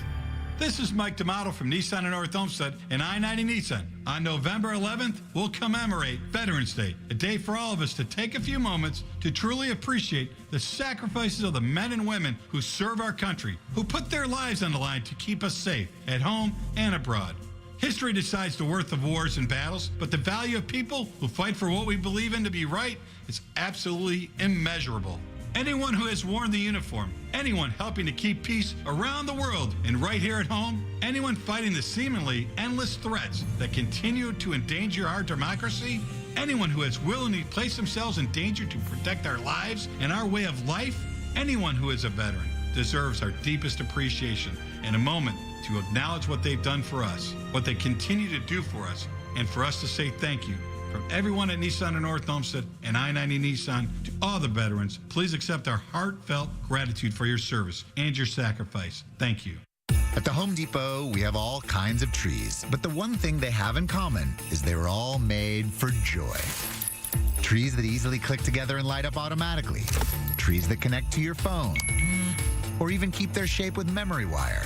When you buy your artificial tree at the Home Depot, not only will you get more joy out of it, you'll be able to put more under it. Find the perfect tree for your style and space, starting at $49.98 at the Home Depot. How doers get more done. Making it to Wednesday is a win in itself. And to celebrate, Dunkin' Rewards members get a free donut with drink purchase every Wednesday, now through December. Limit one classic donut per member per Wednesday. Terms and exclusions may apply. Participation may vary. Offer ends 12/27/2023. Get unlimited wireless from Boost Infinite. Infinitely better. Learn more at boostinfinite.com. Hey there, it's Alan. I'm so pleased at how generous WMMS listeners have been. Hundreds of you have already donated your car to Cars for Kids. It is a great way to get rid of an old vehicle that's just taking up space, and Cars for Kids couldn't be simpler. There's free pickup anywhere in Ohio. There's no hassles. There's no paperwork. You're not meeting a stranger. There's no lowball offer. Cars for Kids is simple and easy and a stress-free removal of your vehicle. Plus, you get a tax receipt for your charitable donation and a vacation voucher. So go to carsforkids.org today. That's cars with a K. At Giant Eagle, Get Go, and Market District, we listen to what you, our customers, want. So we've locked in prices on more than 1,000 items across the store, saving you money. Get the products you want and brands you trust on Price Lock at Giant Eagle, Get Go, and Market District. From everyday essentials to your favorite groceries, all while earning My Perks on every trip. Perks that are good for free gas and groceries. Check out all the products on Price Lock at Giant Eagle, Get Go, and Market District, where savings add up every day. Chick-fil-A is partnering with Coats for Kids. Help us make a difference. When you order a chocolate chunk cookie now through November 30th, all proceeds will go to Coats for Kids. Order on the Chick-fil-A app today. As a mom, comforting my family is what I do best. Vicks Vapor Stick provides soothing, non-medicated Vicks vapors in an easy-to-apply stick. And it dries fast, so there's no mess. I use it to comfort myself and my family. Thanks, Mom. Vicks Vapo Stick, soothing comfort for the whole family. And when you need more comfort for yourself, try Vicks Vapo Shower for steamy Vicks vapors. Use as directed. Vapo Stick for use ages 4 and up. Vapo Shower use for adults only. Gillette Intimate gives guys a gentle and easy shave on there. And around there. And even under there. Don't treat your groin like junk. Respect it with Gillette Intimate, the best a man can get. Buy now at a retailer near you. Hey, K.O.B., you got what I need. At the all-new Kia of Bedford. Buy any new Kia and make no payments for 90 days. Qualifying vehicles come with a complimentary lifetime engine warranty. And KOB wants to get you financed. At KiaBedford.com. Get pre-approved in minutes without impacting your credit score. Go now to the Bedford Auto Mile or KiaBedford.com. Get what you need at KOB. With approved credit. Deferred payments applied to remainder of financing. Officer cruise during no payment period. See dealer for details. There are giants among us. They are the men and women building and sustaining our Navy's next generation submarines. If you're ready to go big, get on board.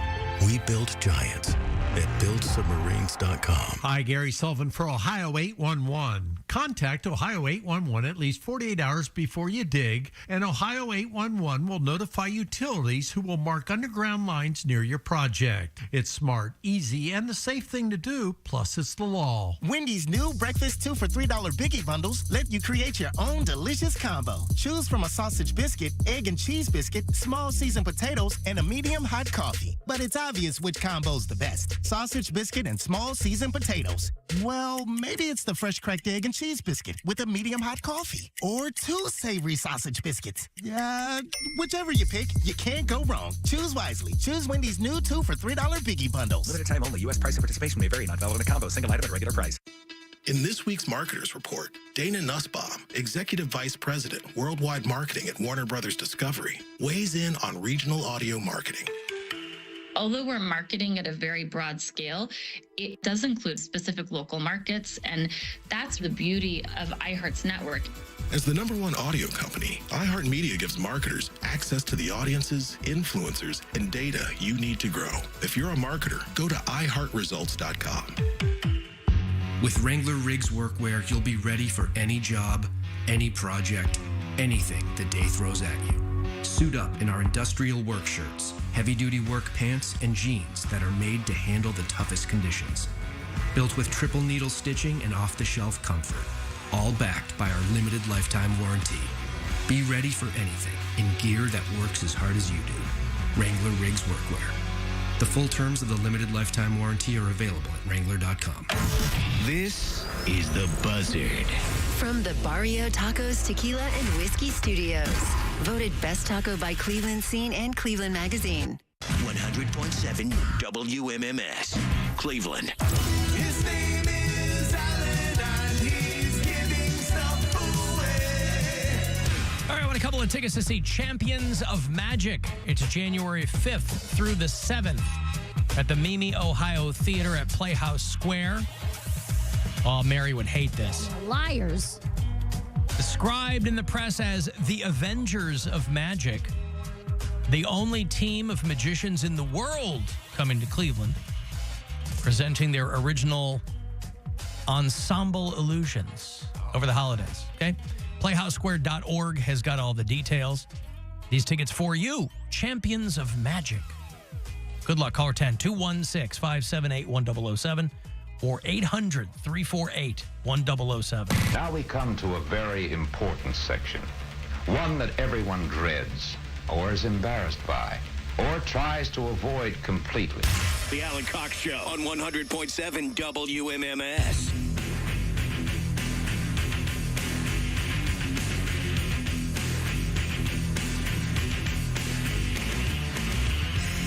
Texting Gwen about the nugget recall because it's actually stuff that we buy. No.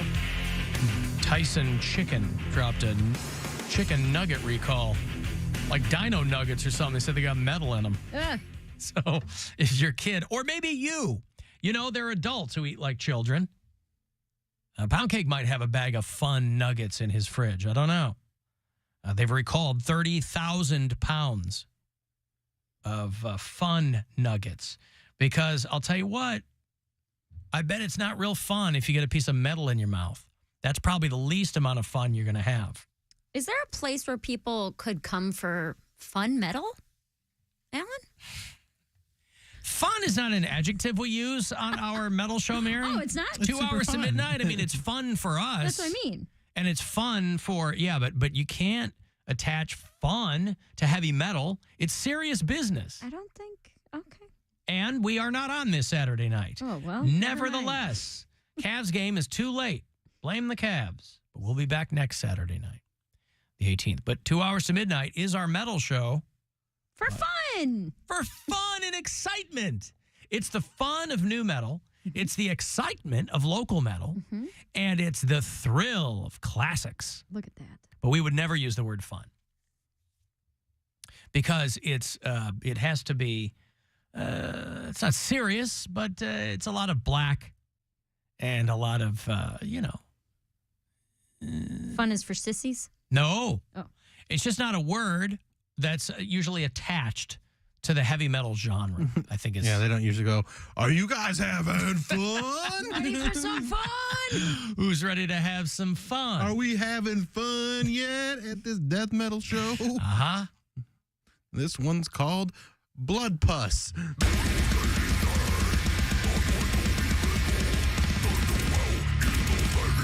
I mean, does this sound fun? To some people. I love it, but does it sound fun? I don't know. A lot of adjectives.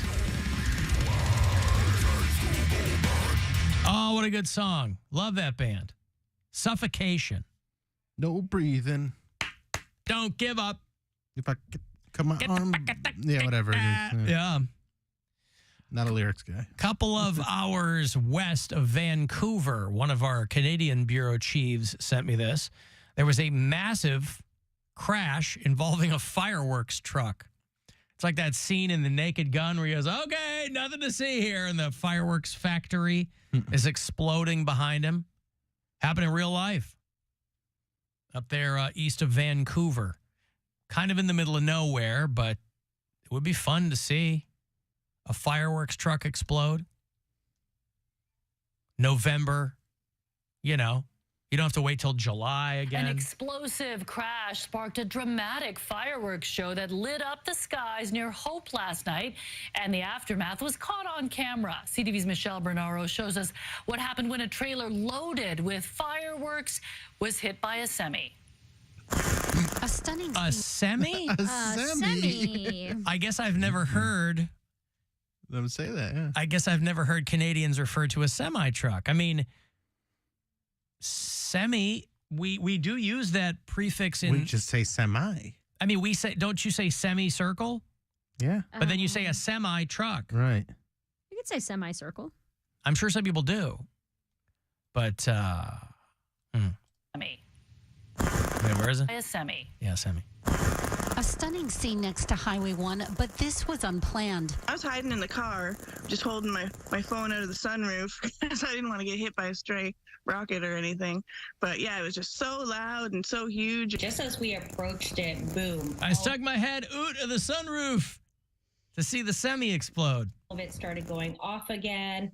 And we were just like, okay, we just have to slam on the gas and just try to book it through. It was just wild to see. Police say it happened when a semi veered out of its lane and struck a pickup truck towing a trailer full of fireworks that had parked on the side of the freeway. Pickup truck was in the ditch on fire, and then the semi had pulled. They all say They're semi. all saying it, yeah. Ah, it's a Canadian thing, I guess. These are the most Canadian witnesses ever, by the way. The woman, Monica DeRoos and Chantal Shaw. The semi pulled over, eh?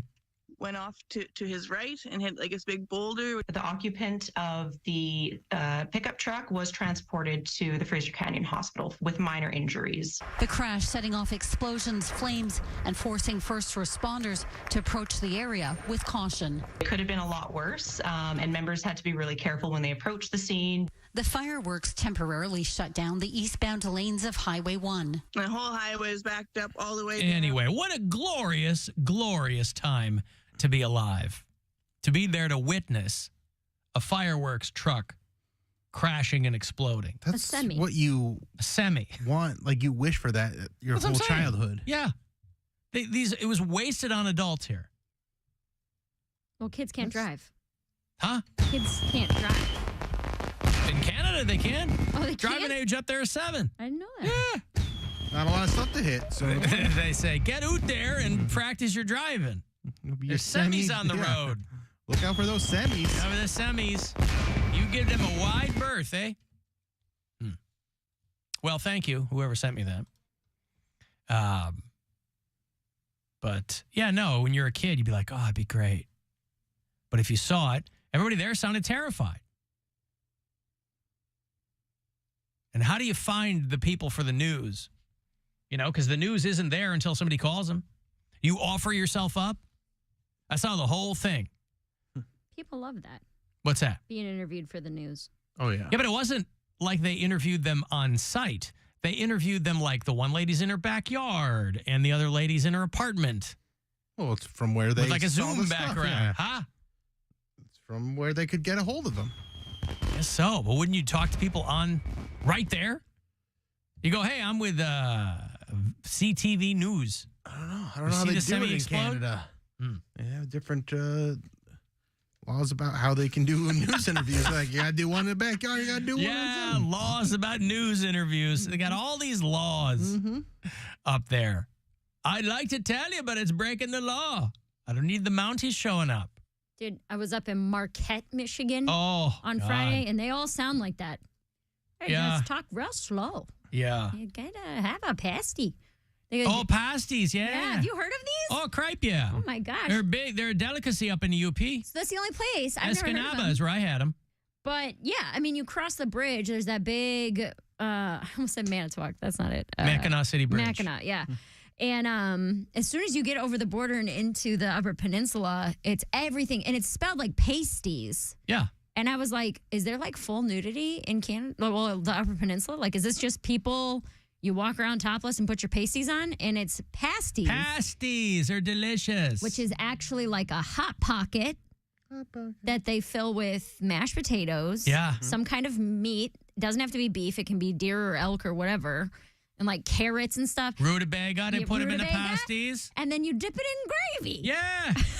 It keeps you warm on a cold Yooper night. It's such a fat people thing. I was like, dude, I didn't have one. I was only up there for one night, but yeah, they were talking like that and talking about pasties. Oh, pasties ever. Well, everybody here loves pierogies. What's the difference? You don't dip them in gravy, and they're not filled with rutabaga. There are I guarantee there's people down here dipping pierogies into gravy. Alan, we put sautéed onions on them, which are vegetables. Oh. So.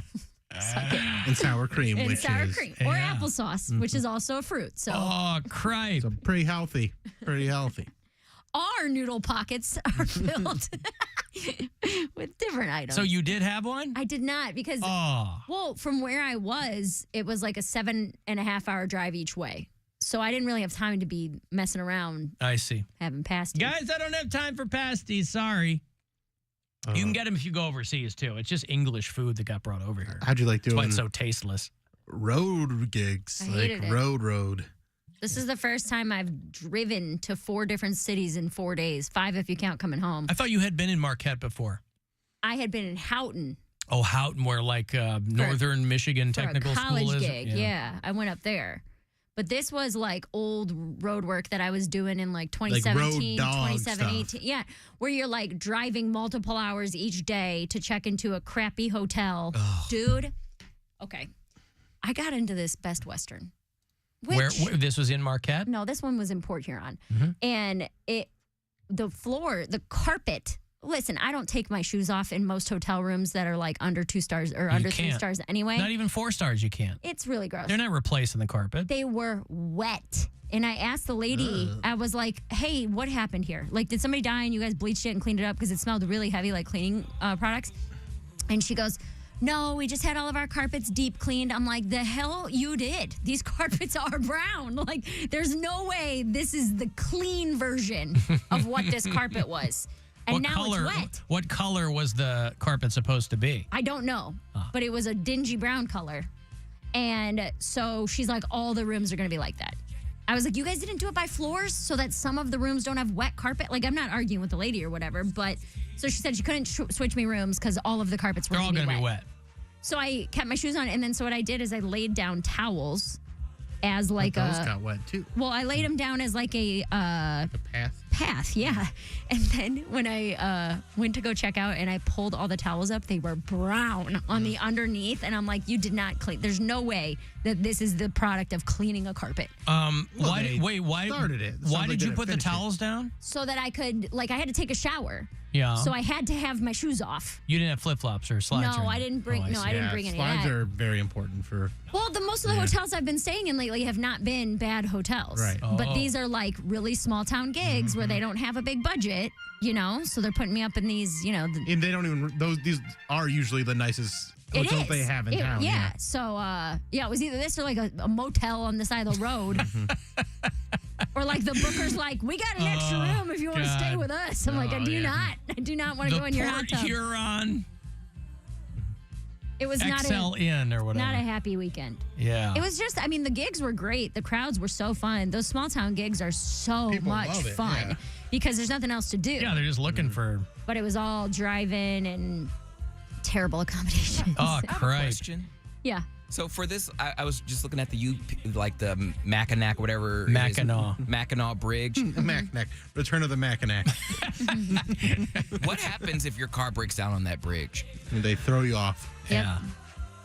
Like, there's no like any other bridge. I mean, somebody's got to come out and get you. And I mean, they close that bridge down when the weather gets really bad. I don't know if you guys remember. So you're either stuck in the UP or you're stuck in the mitten.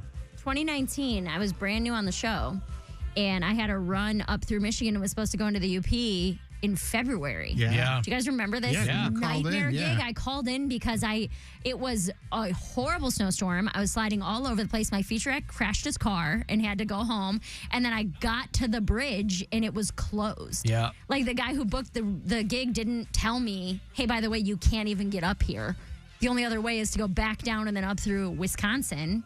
They close it all the time, I guess, for like high winds and stuff like that. Because it's a long bridge. It's huge, yeah. You got to spend a night in Carp Lake, and then maybe you can try to get back over. Yeah. Speaking of road dog stuff, I watched that movie that Greg Fitzsimmons was in. Oh, yeah, The Road Dog. Road Dog? Depressing. Oh, yeah. Yeah. Well, that's probably why they put Stanhope in it. Yeah, like, I mean, he's Stanhope's- really going to distill what this is. Perfect in the role.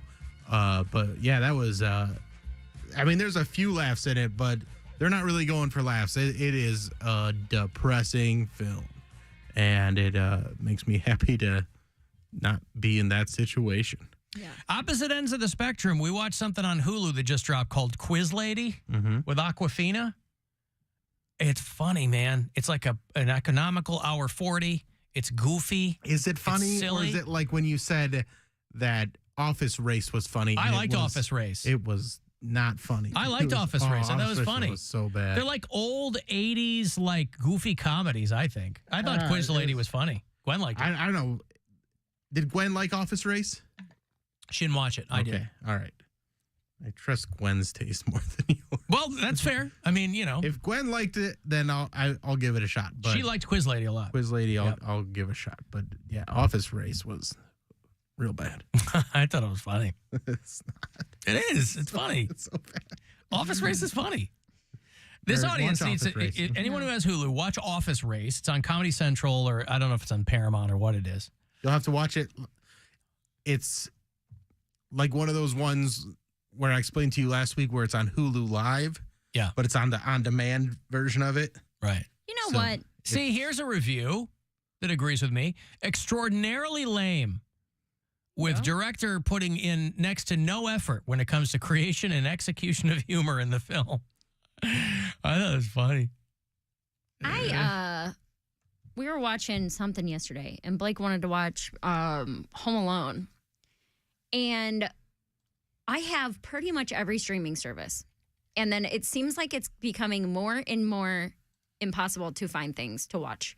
Like we have. It's on Disney Plus. It's not. That's where we watched it. No, you didn't, because the original Home Alone, they have Home Alone 4. They have Home Alone, whatever. They have like all the knockoff Home Alones. They don't have 1, 2, or 3. On Disney Plus. No. I think they did when they first They don't started, anymore. but they cycle stuff through because they want you to buy it. Well, especially and that's around the this thing. time of year. It's so annoying because I'm like, we have Hulu, Amazon Prime, Disney Plus, Shudder's for horror movies. Yeah. But we have DirecTV. We have like 7 or 8 different streaming apps.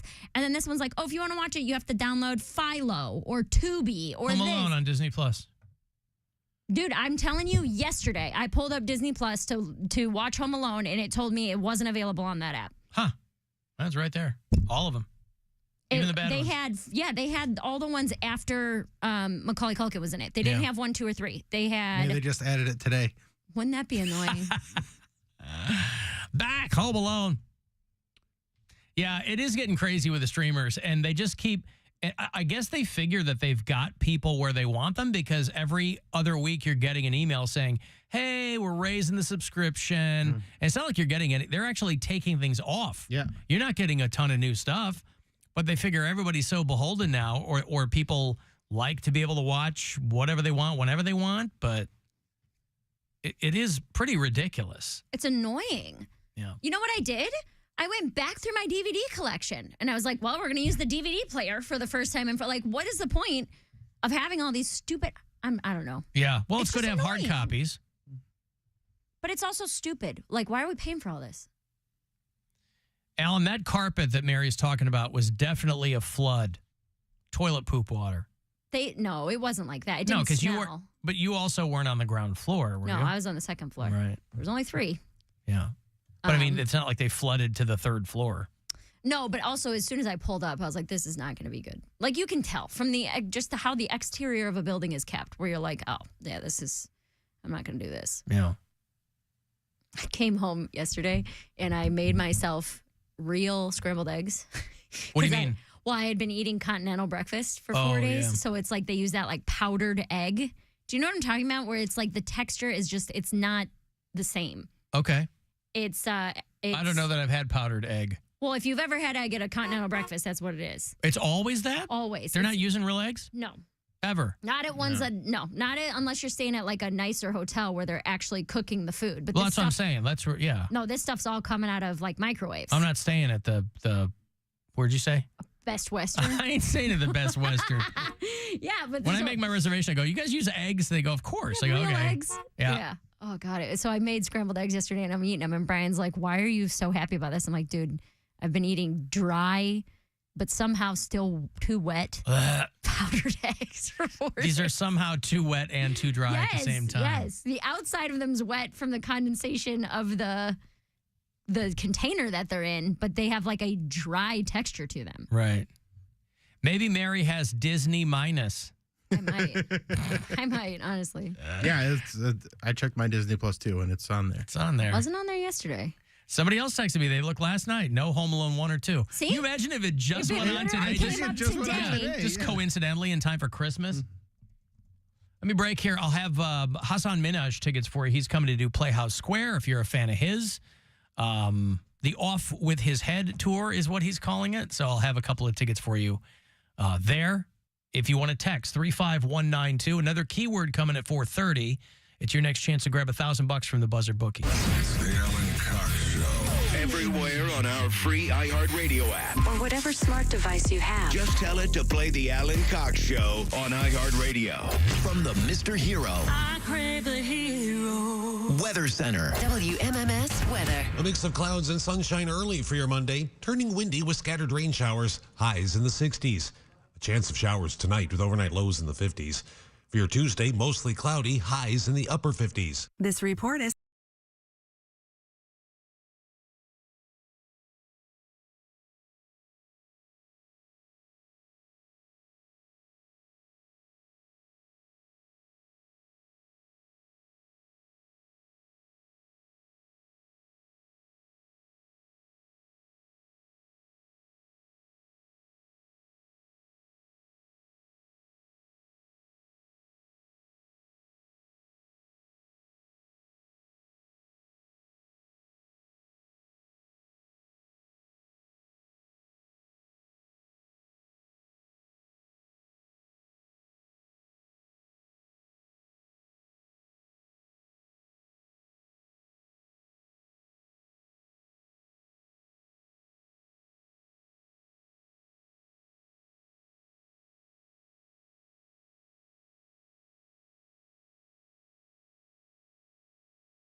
house feast. Just heat, serve, and enjoy. Bob Evans will make the meal. You make the memories. Order yours now at bobevans.com.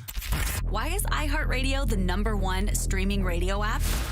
Free music. Free live radio stations from all over the country. Free podcasts. Free playlists. Free contests. Free artist radio stations. Commercial-free stations. It's free. I love iHeartRadio. Join the millions of music, radio, and podcast fans on the #1 streaming radio app now. iHeartRadio. iHeartRadio. iHeartRadio. Free never sounded so good. Time to get stuff away. Time to get stuff away. Time to get stuff away.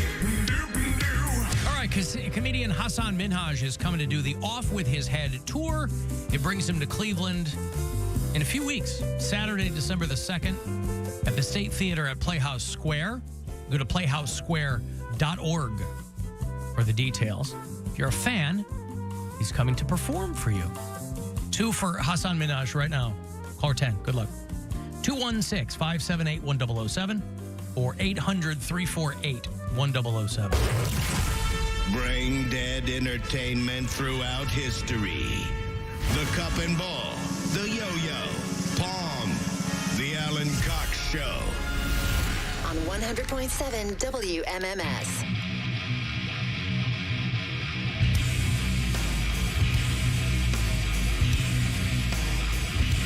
I got more money for you, $1,000 about 8 minutes from now.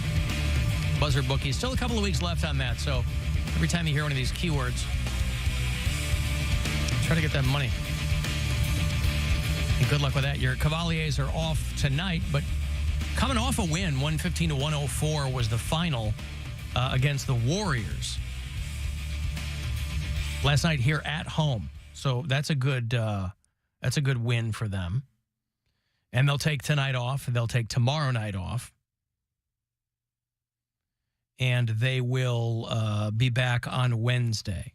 Here's a clip from last night. Multiple guys hounding Curry. Yeah, buddy. So Wednesday, 8 o'clock in Oklahoma City, Cavaliers Thunder here on MMS and on the iHeartRadio app. I don't know if it's going to be cloudy tonight or what. I was reading there's supposed to be one of those, it's a meteor shower tonight or something. You're supposed to see some cool stuff for people who are out in their backyard looking up. Meteor shower at its peak tonight, meaning you might even see what they call it a fireball when things go by, when they, right. When you see a fireball whizzing through the night sky tonight, they're telling people, don't panic. It's strange, the things that people panic about. But they said, don't panic about that because it'll be nothing to be worried about. Meteor shower tonight. Are you going to watch? Yes, I'm going to watch. You're not. I always watch that stuff. You're such a liar. I'm not. I always watch for that stuff. It's when it's like, it's 3 in the morning is when you'll see this. I mean, I'll go out in the back 40, provided that I look up and see some stuff, take my kid out there. That's more for her than me. Science is for everyone, Alan. What's that? Science is for everyone. It is true. It's true. No, I'm interested in things like that. Because you don't always get to see the meteors. You can see stars. You can see the moon. They say that these fireballs, that's what NASA calls them, that they burn so brightly that they are even brighter than Venus, which is the brightest celestial body out there, other than our moon, but that's because it's closer. But, you see all kinds of stuff. I think for me, it's a reaffirmation of how insignificant we are. I think that's an important thing to remind people. And to teach look your up. child, you don't matter. Not that you don't matter. Look, honey. Not that you don't matter. But in the grand scheme of things, I mean, you decide what matters about you. We are made of matter. We are made of those things out there. We are literally made of those things that are out there in the universe. And I think it's an important reminder. People get so full of themselves. It's an important reminder of, in the grand scheme of things, we are insignificant. I think that's a good thing to be reminded of. I don't know why people are so resistant to that. But they say that this meteor shower is going to be rich in fireballs. That's how they put it. Rich in fireballs. So if you're into that stuff, Bill used to work at NASA. He's the one that would tell me this. That's not. I'm sorry? Necessary. No, I shop at NASA. You shop there, right? So, yeah. Now, here's the difficulty. Even with people who like this kind of stuff, it's really hard to not deal with some kind of light pollution. You know, fortunately, if I'm in the backyard, it's pretty dark. And these days, it gets dark around like 5:20, right? When is sunset tonight? 5:15. Sorry, 5:16 is your sunset tonight. We're almost there. But it is cloudy and raining, too. So that might have, But no, I think these things are very interesting. It is cool. Because it goes so far beyond my limited comprehension of those things that you have to, there's so few things down here that are legitimately awe-inspiring. Everything we need to be inspired is up there. Why not? Everybody's looking for stuff down here. It's in nature. It's all around us. Bill didn't like this. He's an inside guy. I felt like that. I can see it from my window. He can see it from his penthouse condominium. He didn't even need to go outside. He can look out the window. I mentioned being in the Upper Peninsula last segment over the weekend, and it is gorgeous. Oh, yeah. Faux shiz. You talk about, like, being in nature. Yeah. Crystal clear skies at night. Like, it was... No light pollution up there. Absolutely beautiful. Because there's, like, long stretches of, like... Because once I crossed the bridge, then it was 4 hours to get to Marquette. So you're driving through literal wilderness. Like, signs where they're like, watch out for bears. And then there's elk up here, you know? And it was... When you talk about, like... awe-inspiring or whatever, I always end up feeling like that around large bodies of water. I mean, stars and stuff too. I think whatever gets you there. But it's always like the ocean or anytime I'm standing in front of water and I can't see land on the other side. Yeah. And that's a big one for me. Yeah, I get that every morning. You don't feel like... I know. Water makes me feel something. I don't know what it is, man. Wet. I love water. No. Not dry. Wet. Water makes you feel something. Makes you feel like the carpet of that Best Western. Not that kind of water. Oh. Like a large body, like oceans or really big lakes or running water. Not in a bathtub, but like natural bodies of water. They make my chest feel good. Like I feel my happiest when I'm around a natural body of water. Well, listen, That's why I like my view. It's most of the planet, right? Maybe you're tied in. It's calming. With that. It really is, dude. I feel like it absolutely is. When Alan talks about looking at a meteor and feeling like insignificant, that's how I feel when I'm like looking at an ocean or at a huge lake. I stand there and I don't know, it just feels like I get a reset button. Like in the morning when I wake up and I go and like open the curtains and look at the lake, or when I'm sipping my coffee, I'll just stand there and look at the water, and it's beautiful and it's calming and it's just, You'll stand there peaceful. with a cup of coffee and in your robe and stare out the window at the lake. Sounds perfect. Yeah. I love that so much. Yeah, like Christmas time and you have like lights God, on inside and it's warm, but it's cold outside. I love that. Mm-hmm. Only time I have a very cozy place, and it's very like the views are immaculate. Yeah, it's cool. I mean, right out of college, I lived in a lakefront high-rise with my girlfriend at the time. We were on the 21st floor, right on the lake. And I always found myself wishing that we faced west instead of east. I would have rather seen the city at night. Really? Yeah, because the lake's great, but you kind of have one view. And you're like, okay. At night, you don't see anything. Yeah. And it's like, it's cool, but I don't know. It kind of, for me at least, I was like, I mean, it kind of got monotonous. Okay. I like the lake in the morning, and I can see the city a little bit from my apartment or from my condo, but the lake is the star of the show for sure.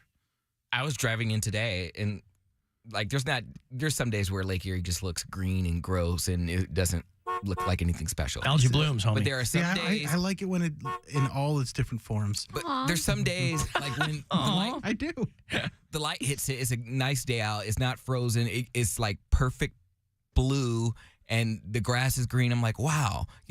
We really live like in a beautiful. Like it looks really beautiful. Like I get really proud of where I live, and that's not often. So I really try to take it in. I'm like, I live in a lakefront city. This is cool. There was a day a few weeks ago, and most days have been like this lately, where the sky has been really gray, and I'll walk my dog, and I'll hit this one part of the walk where the city's right there, and the lake's just kind of, it's near Edgewater, so you see Edgewater coming in a little bit, and it's a perfect view, and the city's almost as gray as the sky, but then there's all these like rust colors that kind of come out, and I love it. Like I like those dull colors accented by like the browns and reds in the city.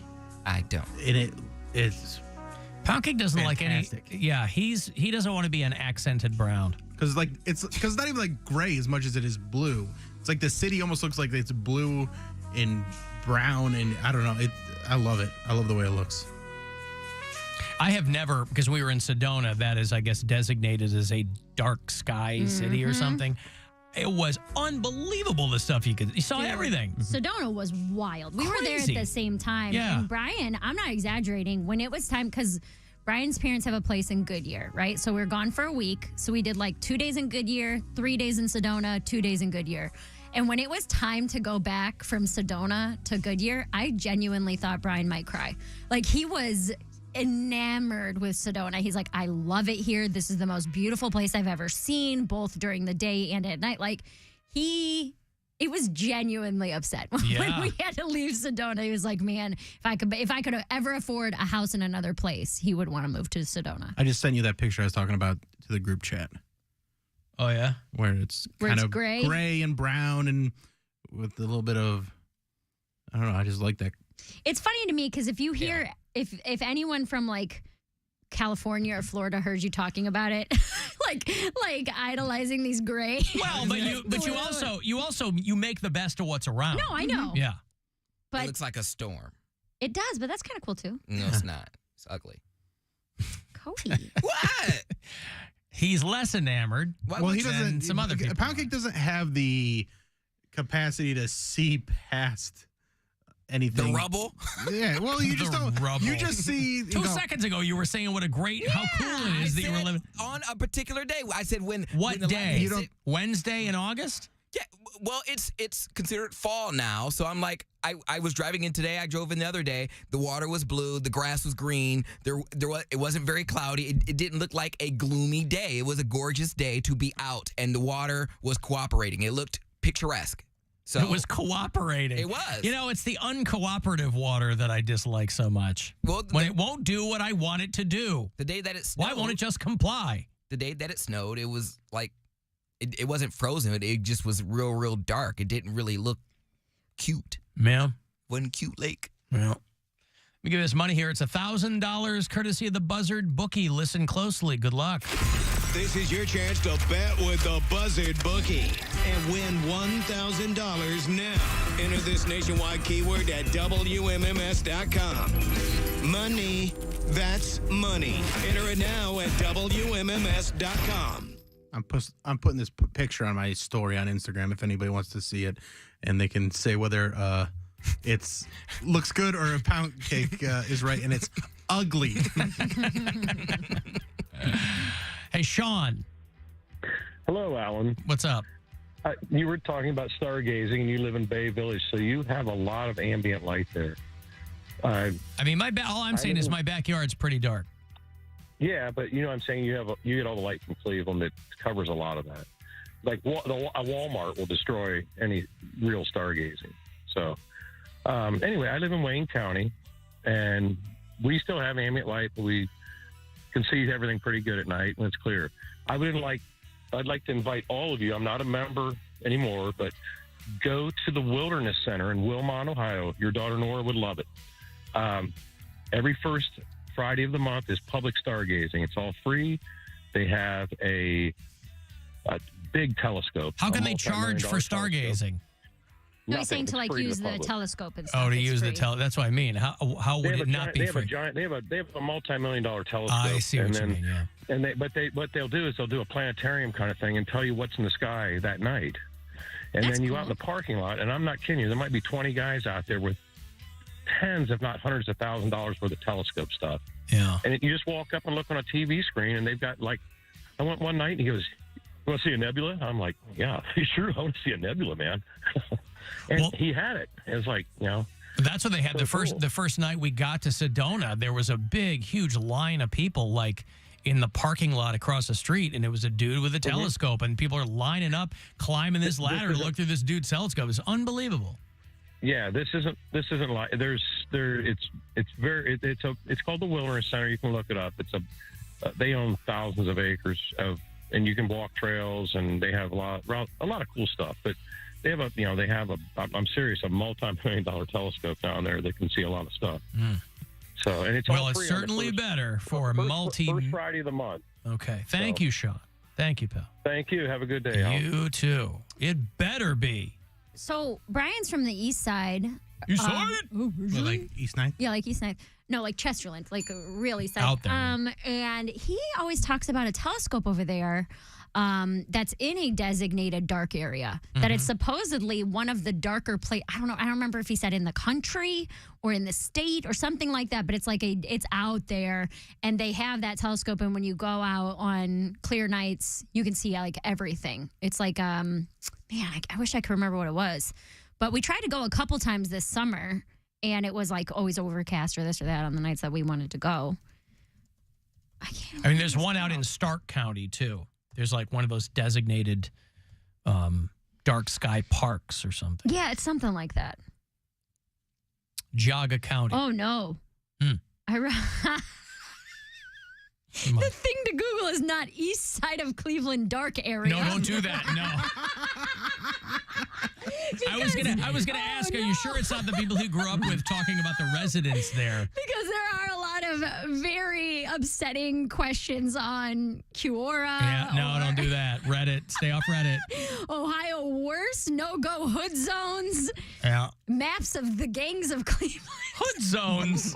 This is not what I'm looking for. Yeah.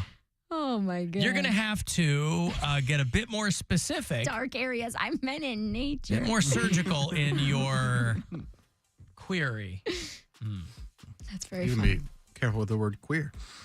Well, okay. I don't even know what to Google now because designated dark area is going to be from. No, just Ohio Dark Sky Park, I think, is probably what it would tell you.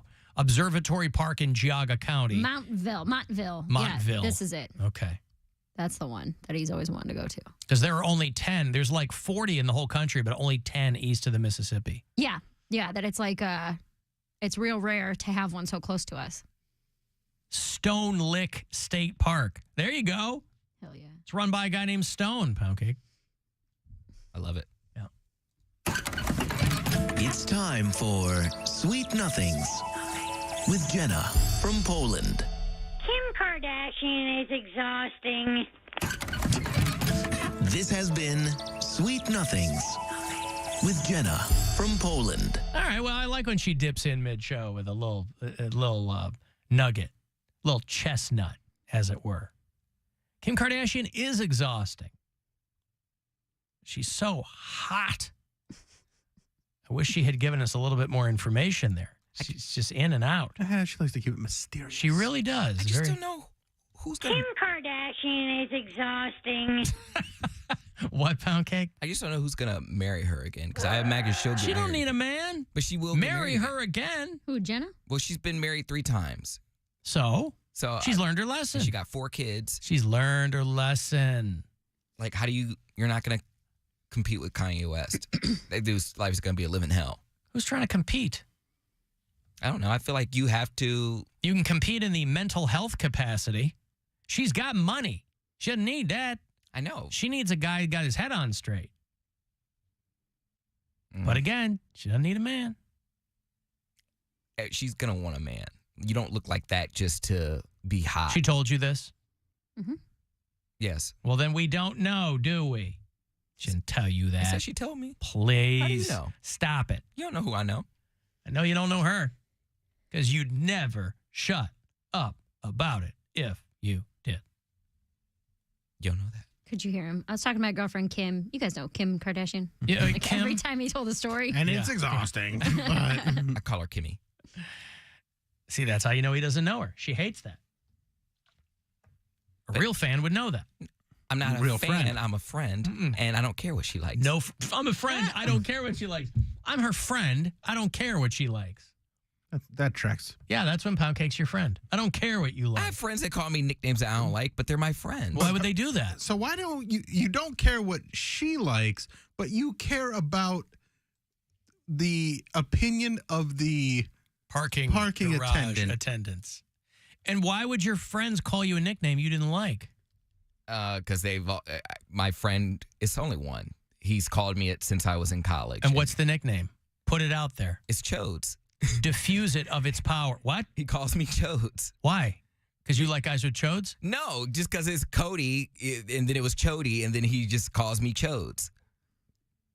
This is college guy logic, you know. No, I get it. Yeah, it's like... Say, what's up, Chodes? Yeah, one step, two step, and then you stop there. Okay, well, there you go. Only one person calls me that, so it doesn't even matter. I don't care. Two now.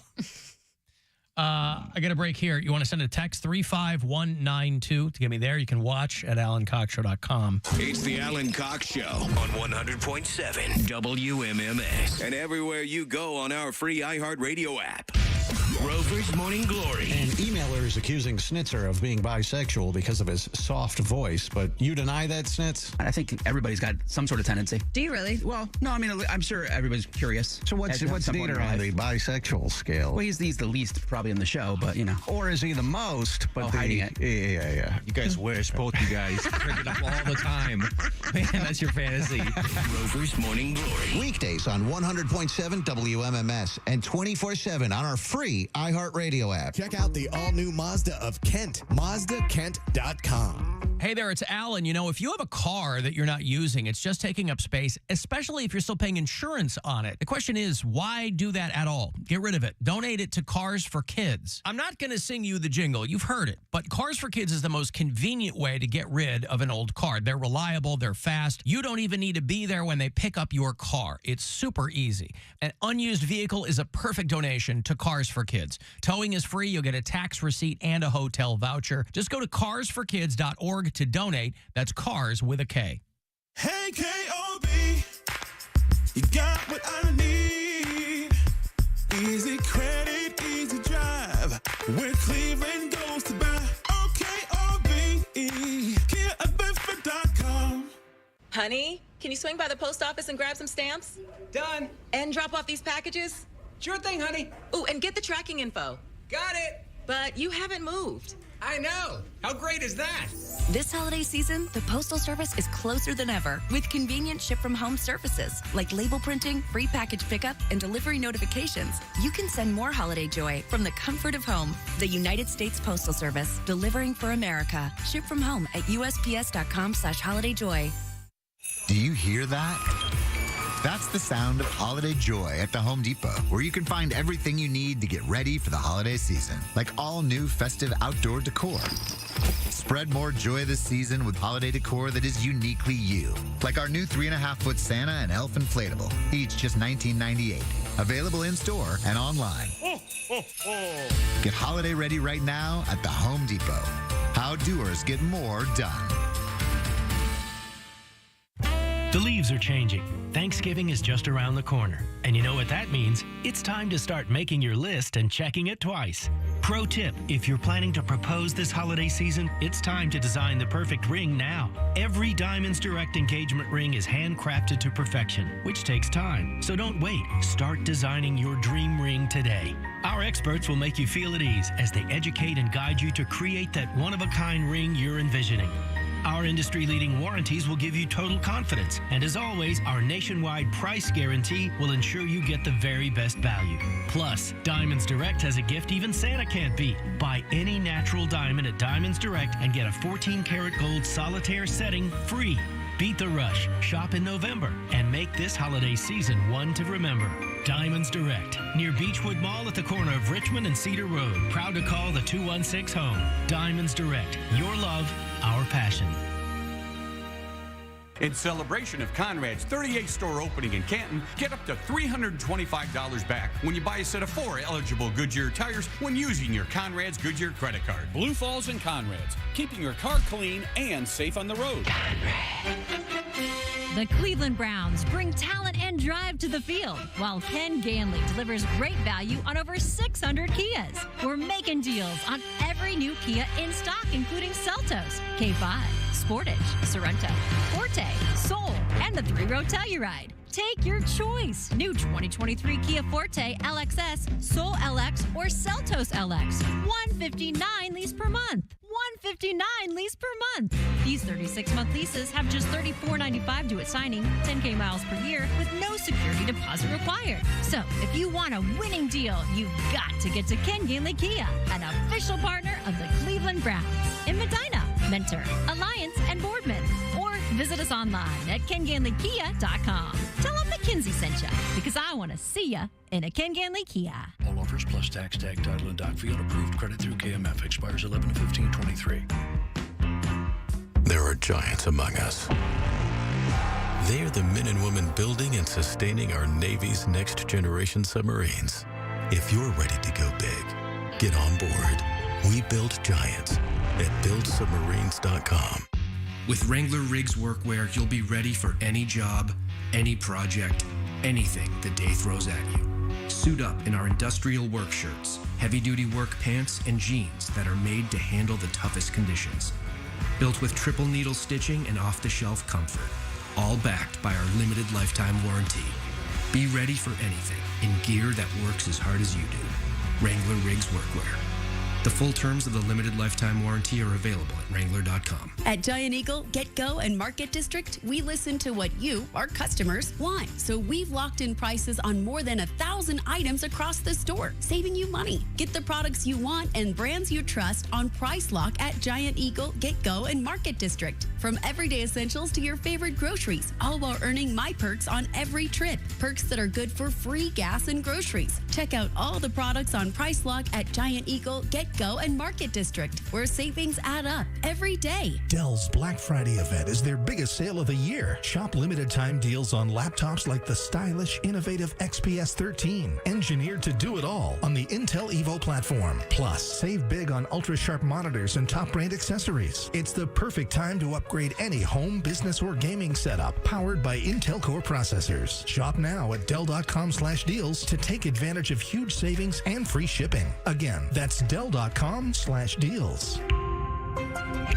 Hey there, it's Alan for FanDuel. Right now, new customers get $150 in bonus bets with any winning $5 money line bet. If you are a new customer, that means you, $150 if your team wins. If you're not on FanDuel yet, use my name to do it, FanDuel.com/Cox, all NFL season long. No better time to get in on the action than right now. That's Moneyline Bet, of course, but you can bet however you like. App is super easy to use. If you like over-unders, you like parlays, you like player props, you can do it however you want to do it. But right now, new customers get $150 in bonus bets with any winning $5 Moneyline bet. FanDuel.com/Cox. Do it right this NFL season. FanDuel is an official partner of the NFL. 21 and over and present in Ohio. First online.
in the traffic center. This report is sponsored by the Ken Ganley Auto Group. We want to buy your car or truck at Ken Ganley, Ohio's #1 automotive retailer. Regardless of its condition or how many miles it has, get an instant offer today. For the location nearest you, visit KenGanleyAuto.com. This is The Buzzard. From the Barrio Tacos, Tequila, and Whiskey Studios. Voted Best Taco by Cleveland Scene and Cleveland Magazine. The Buzzard. The home of the Buzzard. This is 100.7 WMMS. Cleveland. Call the Alan Cox Show. Where's the best place in America to meet single girls and guys? 216-578-1007 or 1-800-348-1007.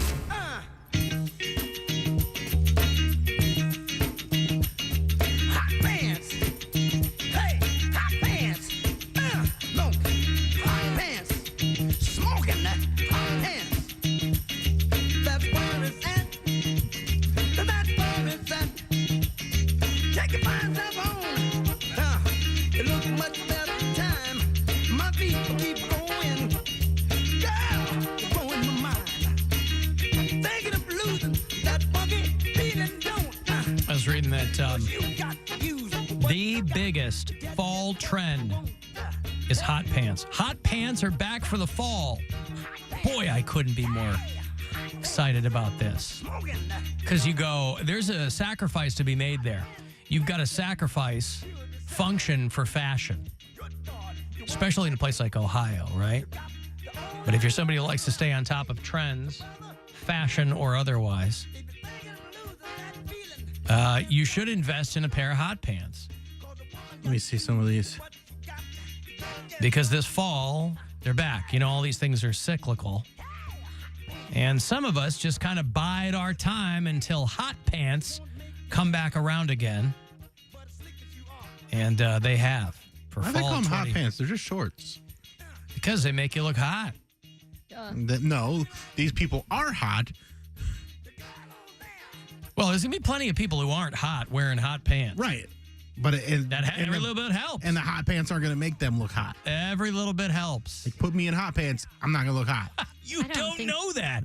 You've never had them on. I know. I know that this will not help. Well, I know when I wear hot pants, I look good. We have a different build. Well, nevertheless. Do you? Mm-hmm. Nevertheless. Something to consider. Why though? It's cold outside. Well, this is what I'm saying. You've got to sacrifice function for fashion. You're somebody that prides themselves on staying at the forefront of these trends. That's what you've got to think about. Is this a real trend? I don't think this is a real trend. Why? I was reading this morning that the trend for the fall is hot pants. Who am I to argue? Fall's almost over. Who am I to argue? Fall has just begun. It won't be winter until towards the middle to the end of December. You got a So date? we're in fall right now. We're knee deep in it. Well, I haven't seen anyone rocking hot pants. Nevertheless, as a fall look. Listen, Cleveland is not known to be a trendy town. Yeah, well, we're not exactly trying to be on the cutting edge of anything. But even on like TV from other places, I haven't seen hot pants being That's rocked. how you know it's cutting edge. Nobody's doing it. That's how you know. Oh, so it's a trend that no one's doing. Got it. One of those trends. Like the lambada. Remember the lambada? No. The dancing craze that swept the nation that no one was doing? The forbidden dance. Even made a movie about it. That's not it. Oh. I thought a lambada was like when they cut out a little bit of your brain. That's a lambotomy. Okay. It's close, but that's where they got the Well, dance. they're dancing. Hot pants on men are a totally different thing. That's almost Speedo-like. Well, yes, right? So your point is what? Well, I know. Hot pants on women, it's fine. I see that in a Taylor Swift video, but on men, it's much more provocative. There's a bulge. I was going to say, yeah. It's almost like briefs. That's like the length of my briefs in these hot pants. Well, I'm just saying. For anybody, listen, you're not obligated. Are you going to partake? Who? You. Hells yes. No, you're not. I dare you. Of course I am. Wear them to your next Cox out pregame. No, I didn't in say the I was hot gonna, pants. I didn't say I would do it publicly. Oh, lame. Then you can't. You asked if I was going to participate in this fall hottest fashion trend. Of course. Trying to get on a loophole. On what? I said, you're always trying to get one over on us in a loophole. I sure am. You know me. I'm Joe Loophole. Always trying to get one over. Yeah. The only one that looks like of the one on People Magazine where you're people.com that you're looking at, Olivia Wilde looks great in these. The rest of them are all doing like fashion stuff. And not it. Alan, are you thinking of the Macarena? No, everybody did the Macarena. The Lambada was the dance craze no one was doing. They really tried to make the Lambada a thing. What year? Okay, this is 2089, 90? 2089.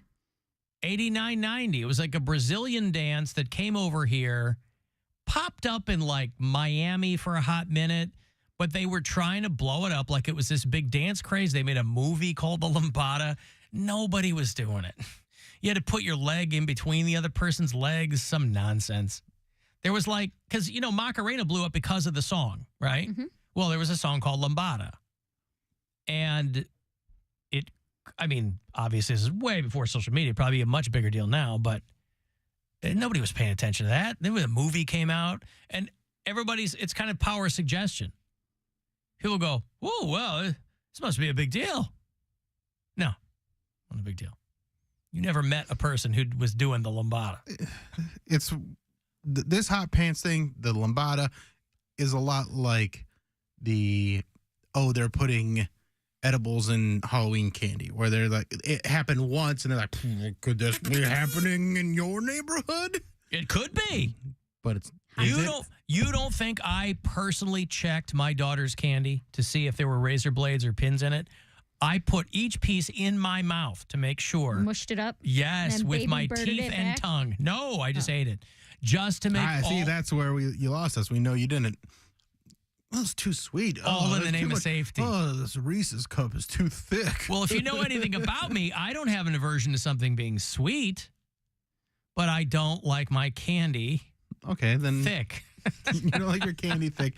What kind of chocolate do you like? Dark, like an adult. What am I, a child? Because you don't like... All that Halloween candy is milk chocolate. And it's all sweet. But some of it, there's like a dark chocolate Reese's cup or something. No one's handing out dark chocolate Reese's She cups. got them in her bag. Sure they are. Yes, because adults.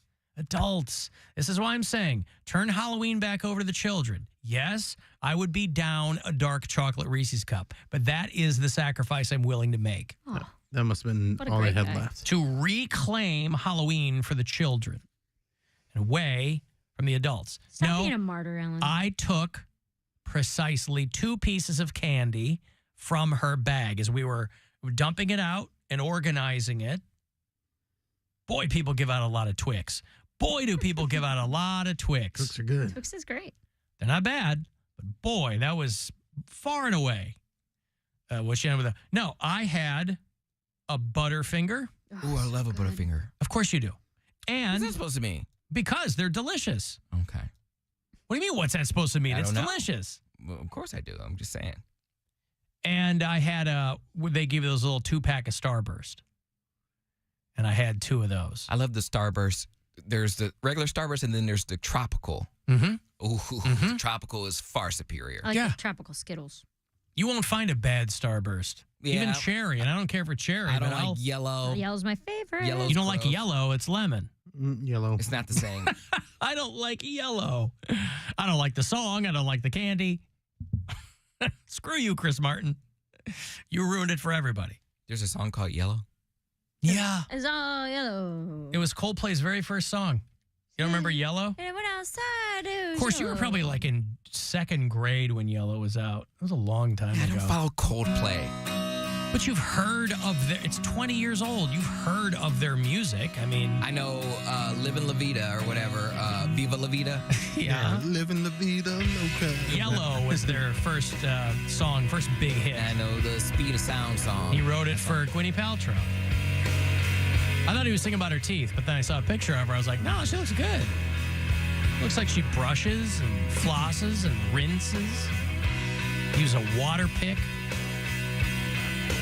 Selling candles that smell like her vagina. Yeah. That's enough. How they shine on you. No, let Mary The sing. things you do. Nope, never heard that song in my life. And it's all yellow. Yeah, you never heard Yellow. All right, well, you can't say that anymore. That's it. That's the song. Mary had Halloween candy, too. I mean, I like cream pies. Yeah, she did.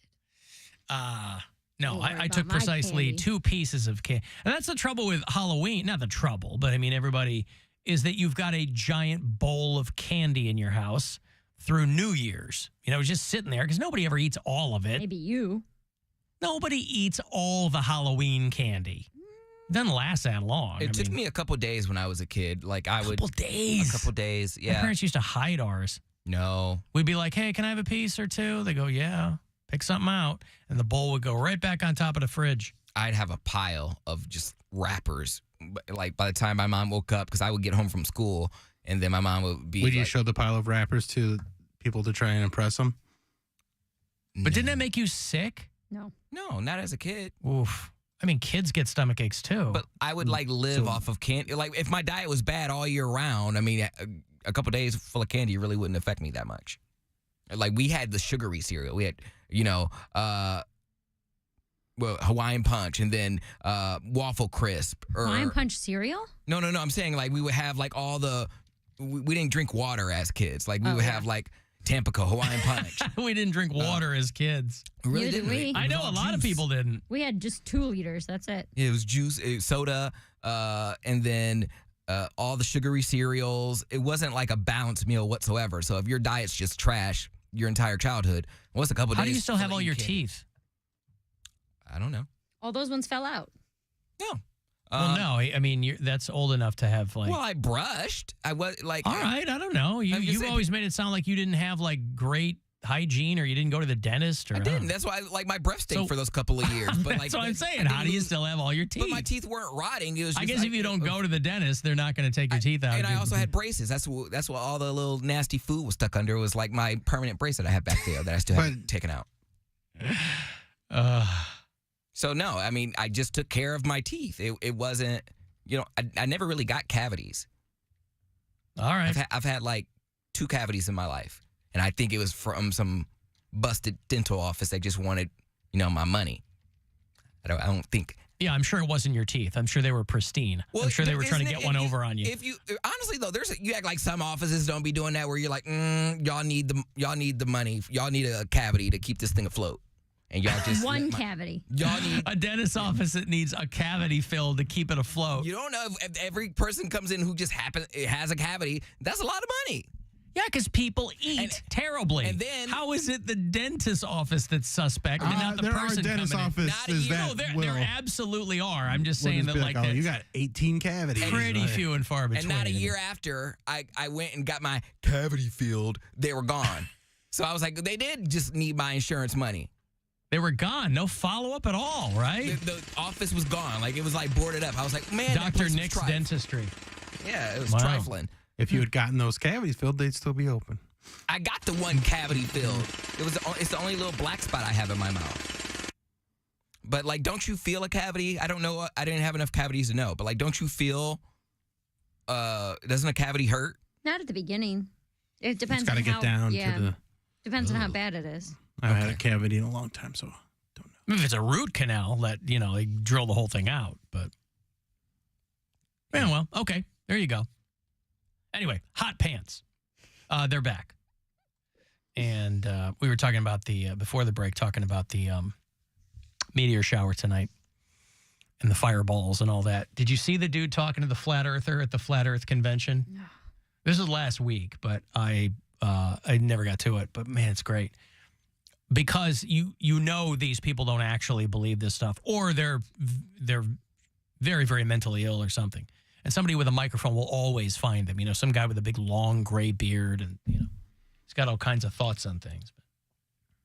If the Earth is flat, where is the sun? It's 93 million miles away? Well, the sun at any given time, and when you say the sun, there is no the sun. Everybody has their own sun. What do you mean? Literally. What do you mean literally? Literally, everybody has their own sun. There's a different sun for everybody. What do you mean a different sun? I don't understand that. Like, you're saying that there's a different sun here in Las Vegas than there is in New York? You're not looking at the same sun there, correct. So how many suns are there? As many people who are viewing it. So every individual person has their own sun? Correct. What? That is correct. The sun's no more than 50 miles away at any given time. And it's 50. Just, wait. But wait a second. But airplanes go up in the sky. That's right. And it's like a rainbow. How come the sun doesn't get bigger when you're in an airplane? The closer you move to it, the farther it moves from you. It's like a rainbow. And the sun isn't a thing. This is going to break me, man. This is going to break me. The sun is literally not a thing. The What? sun, Wait a second. No, it's not like a burning ball of gas or any of that bullshit. What is the sun then? It's cold. The sun is cold. The sun's cold. Sun's cold. Right. Who's your this guy sun that is was just interviewing? cold to you. So yeah, that guy's got a lot of thoughts. The sun, we all have our own sun, and it's cold. And It's 50 feet away. It's 50 feet away.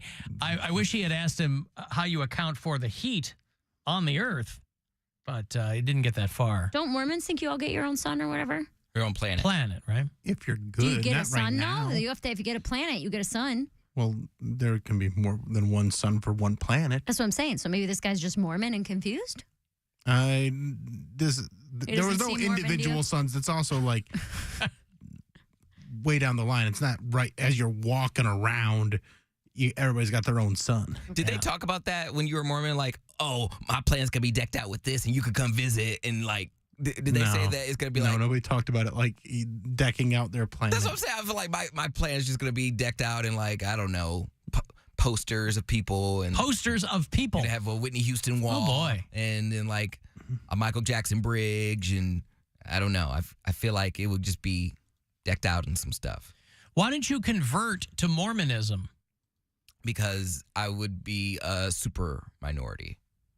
I mean, they started letting black guys in the 70s. When they say they got a good 50 years under their belt. What's that? When they say they started letting black people in, that's not an organization I want to join. Oh, you better get out of America, bud. You want organizations that don't? So you don't want to join an organization that does let black people in? They're like, oh, well, we changed our mind. I think we want black people now. Like, no, I don't want to do that. Like, that's. But there's no organization that was always them, looking to let black people in. And according to them, it was revelation from God that they could finally let black people in the 70s. In the 70s. God's a smart dude. Just took him a little while, right? Took him a minute. You know, I'm good on that. Alan, my mom boycotted Nestle in the 80s, and we had to sort out all the Nestle candies from Halloween and give them away. Yeah, there was I don't know if there's an accusation. This was like when I was in kindergarten that Nestle was aggressively pushing infant formula in other countries. Like they ran afoul of the World Health Organization. They said that they had like Nestle employees dressing as nurses and going into like sub-Saharan Africa. So that was like that and Tylenol, when they found out that Tylenol in Chicago was like killing people or something. Those are the first big boycotts I remember. Wait, as a what's kid. the point of them dressing as nurses? I don't understand. I guess to misrepresent themselves, so maybe they'd seem more credible than somebody just coming and going, "Hi, I'm from Nestle," and I don't know. But that was a messy thing back then. But boy, give it up for your mom. She was walking the walk. You kids take all those Nestle candies out and give them away. Ooh.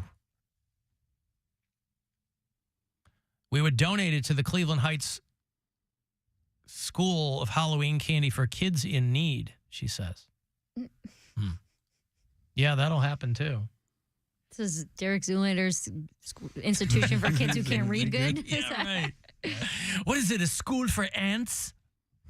I've got to take a break here. I will have, you want to go see this movie, Next Goal Wins. It's Michael Fassbender. It's based on a true story. A down in his luck soccer coach who coaches the Samoan national team or something like that. I suspect probably a feel-good story. Next Goal Wins. I have a couple of passes for you. It's in theaters on the 17th of this month. You might have seen some commercials for it. 35192 to text. Another $1,000 on the way, too. Next chance to grab some money from the Buzzard bookie coming up at 5:30. It's the Alan Cox Show. On our free iHeartRadio app and your favorite smart device.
all over the country. Free podcasts. Free playlists. Free contests. Free artist radio stations. Commercial-free stations. It's free. I love iHeartRadio. Join the millions of music, radio, and podcast fans on the #1 streaming radio app now. iHeartRadio. iHeartRadio. iHeartRadio. Free never sounded so good.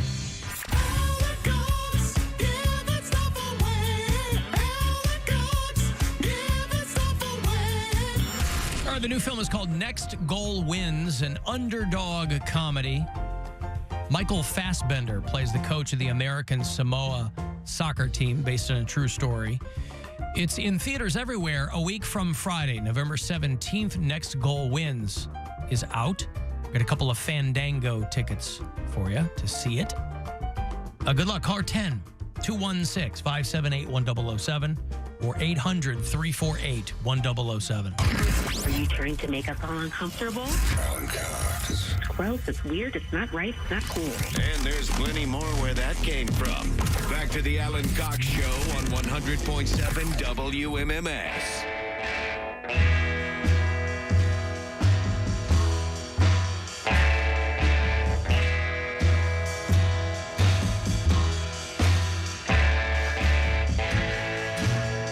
I got another $1,000 here for you in about 7 minutes, closer to 5:30. This is one of those songs that everybody's heard, but you might not even know what it is or who did it or what it's called. The song is called Rumble. It was done by, this is the only instrumental ever banned on U.S. radio. Just an instrumental. Because it was called Rumble. And in the 50s, when this came out, since Rumble was slang for a gang fight, they thought that the song would promote juvenile delinquency. You know, truants and things like that. But very, very popular song. It's been in a billion things. For a lot of it makes you think of Quentin Tarantino movie, or it's been in everything. It was on The Sopranos, it was on SpongeBob movies, you know. Link Wray is the guy who did the song. Iggy Pop said this was the song that made him quit school, start playing music. Nice. In school. Love it. There's it's a documentary from some years ago. It's real good, called It Might Get Loud. It's a lot of guitarists. Jack White and Jimmy Page loved this song, and he popped up out of nowhere. Not out of nowhere, but I don't think anybody's seen Jimmy Page play live in quite some time. But he played this song live because Link Wray was getting inducted into the Rock and Roll Hall of Fame on Friday night. I don't know if it was one of those, what do they call it? Like, Nice?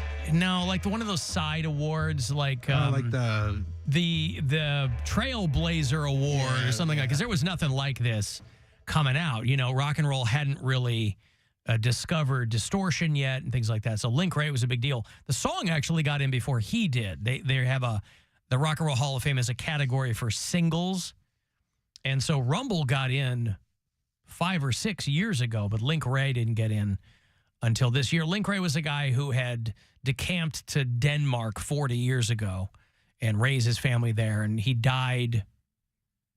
I mean, Link Wray's probably been dead for a while now, but he died in Copenhagen and scattered his ashes, so he hadn't been here in a long time. But Jimmy Page popped up if you watched any of the Rock Hall inductions, and if you didn't see him live, you're not going to be able to see him until after the first of the year, because Disney Plus streamed it live, but they didn't like keep it up. Keep it up. Yeah, don't keep it up. So if you saw any of it live, it was kind of interesting. But yeah, Jimmy Page, I think they said it was the first time he had played live in 15 years or something like that. Tom Morello showed up solo. I don't think there's a big shock at that. Yeah. Tom Morello's always kind of been the guy in Rage Against the Machine who I think was most open to the commercial side of things. The machine. Yeah. He was the most open to the machine, yeah. They all had their rage. But yeah, he showed up. Ice-T inducted Rage Against the Machine. But I think like Timmy Comerford has cancer, so he probably wasn't going to be there anyway. Zach De La Rocha definitely wasn't going to show up to get inducted into the Rock and Roll Hall of Fame. But Tom Morello showed up.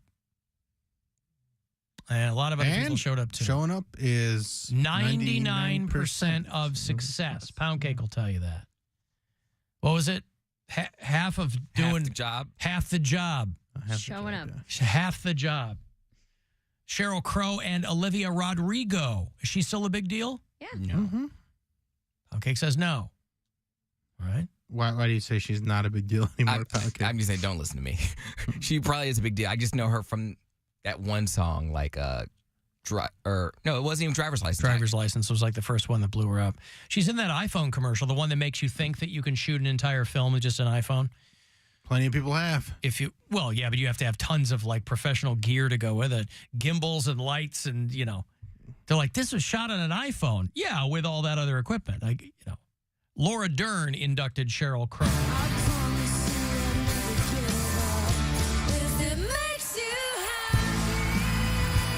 Oh boy, they're going crazy. I bet Olivia Rodrigo learned that song Wednesday. I love that song. It's a good song. It's a great song. But yeah, they streamed it live and unedited over there on Disney Plus. And it used to be in years past, HBO would chop it way down and show it. And they're not doing it anymore because they're different companies. So Disney won't show it again until New Year's Day. They're going to do a 2-hour special on ABC. So this new age of corporate synergy is going to get real annoying real quick because you're going to have to subscribe to everything just to see stuff. Peter Frampton and Stevie Nicks got up there with Sheryl Crow. They had a big all-star jam for George Michael. He got inducted into the Rock and Roll Hall of Fame. Carrie Underwood, Adam Levine, and Miguel. You know who Miguel is, Poundcake? I do. Adorn You. Adorn You is his song? That's the name of the song. And he fell on someone while he was singing that song at the BET Awards, and he got sued. Huh. He did like a leg drop and landed on someone's neck. Someone's neck? Oh, it wasn't accidental? It wasn't on an accident. How do you accidentally do a leg drop on somebody's head? He was trying to jump. It was like there was like a dip in the stage. Like he was on one side of the stage, and there was like a big, you know how they have like a pit at these award shows where there's a bunch of people. He thought he had enough room to make it, and he didn't. So he I remember that. That was him? Look it up on YouTube. Yeah. He was like, let me adore, and then just like lay on someone's neck. Oh, no. Yep. Well, that guy, Miguel, is probably his favorite artist because he probably paid him 5 figures. Miguel's hot. He's real hot. I think he's like black and Puerto Rican or like. Okay. I don't remember what he is, but oof. I don't know what he came out since then. He had a song with Mariah Carey that I don't think did very well, but I like that Adorn song. Dave Matthews inducted Willie Nelson. And then they had Sheryl Crow and Chris Stapleton play On the Road Again.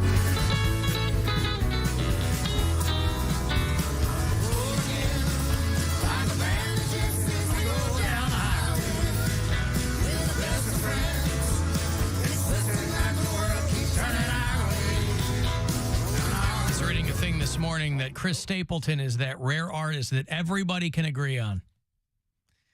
No matter what you like, everybody seems to love Chris Stapleton. A likable guy. I mean, I don't know anything about the guy, but his music certainly seems to be something that scratches a lot of people where they itch. He also writes for everyone. Right.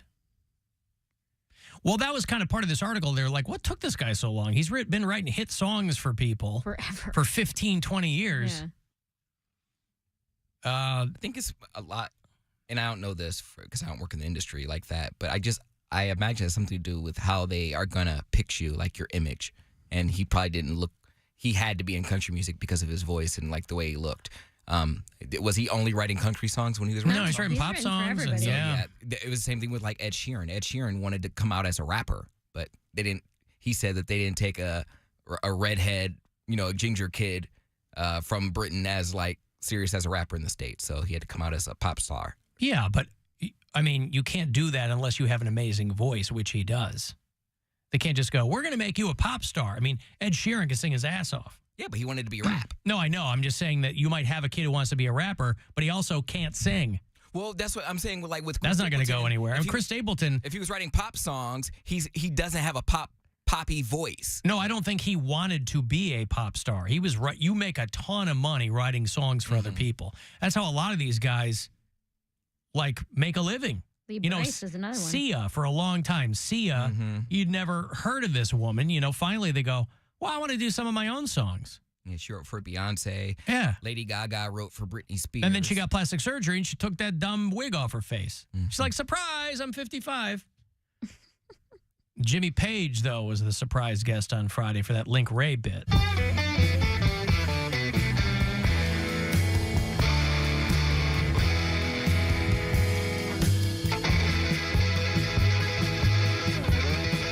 The estate of Link Ray is still printing money off that song, too. That one song.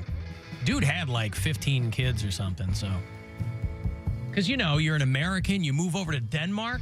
Holy Christ. How do you keep it in your shorts?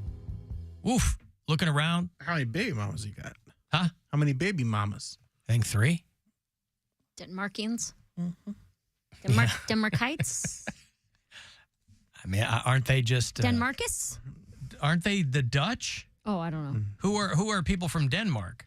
Oh, that's why I have so many Copenhagen, kids, because you're going Dutch on all the kids. You don't got to pay as much. That's what it is. Yeah. All right. The Danes. You're going Dutch with all them Danes. That makes sense. Let me give you money here. It's $1,000 from the Buzzard Bookie. Good luck. This is your chance to bet with the Buzzard Bookie and win $1,000 now. Enter this nationwide keyword at WMMS.com. Deposit. That's deposit. Enter it now at WMMS.com. Oh, you know what else is going away? I don't know if I keep seeing this, The Simpsons referred to as a zombie show. A show that is still on television, but you're hard-pressed to find somebody who says that they still watch it. It's just on. And they premiered the 35th season a couple of weeks ago. I think it has been renewed for 2 more seasons. My God. I don't know if they're trying to hit a milestone of some kind. I don't know. They've hit all the milestones. Right. Well, isn't South Park been on longer than them, though? No. Or they have the most seasons of anything? Of any, sitcom type show, yeah.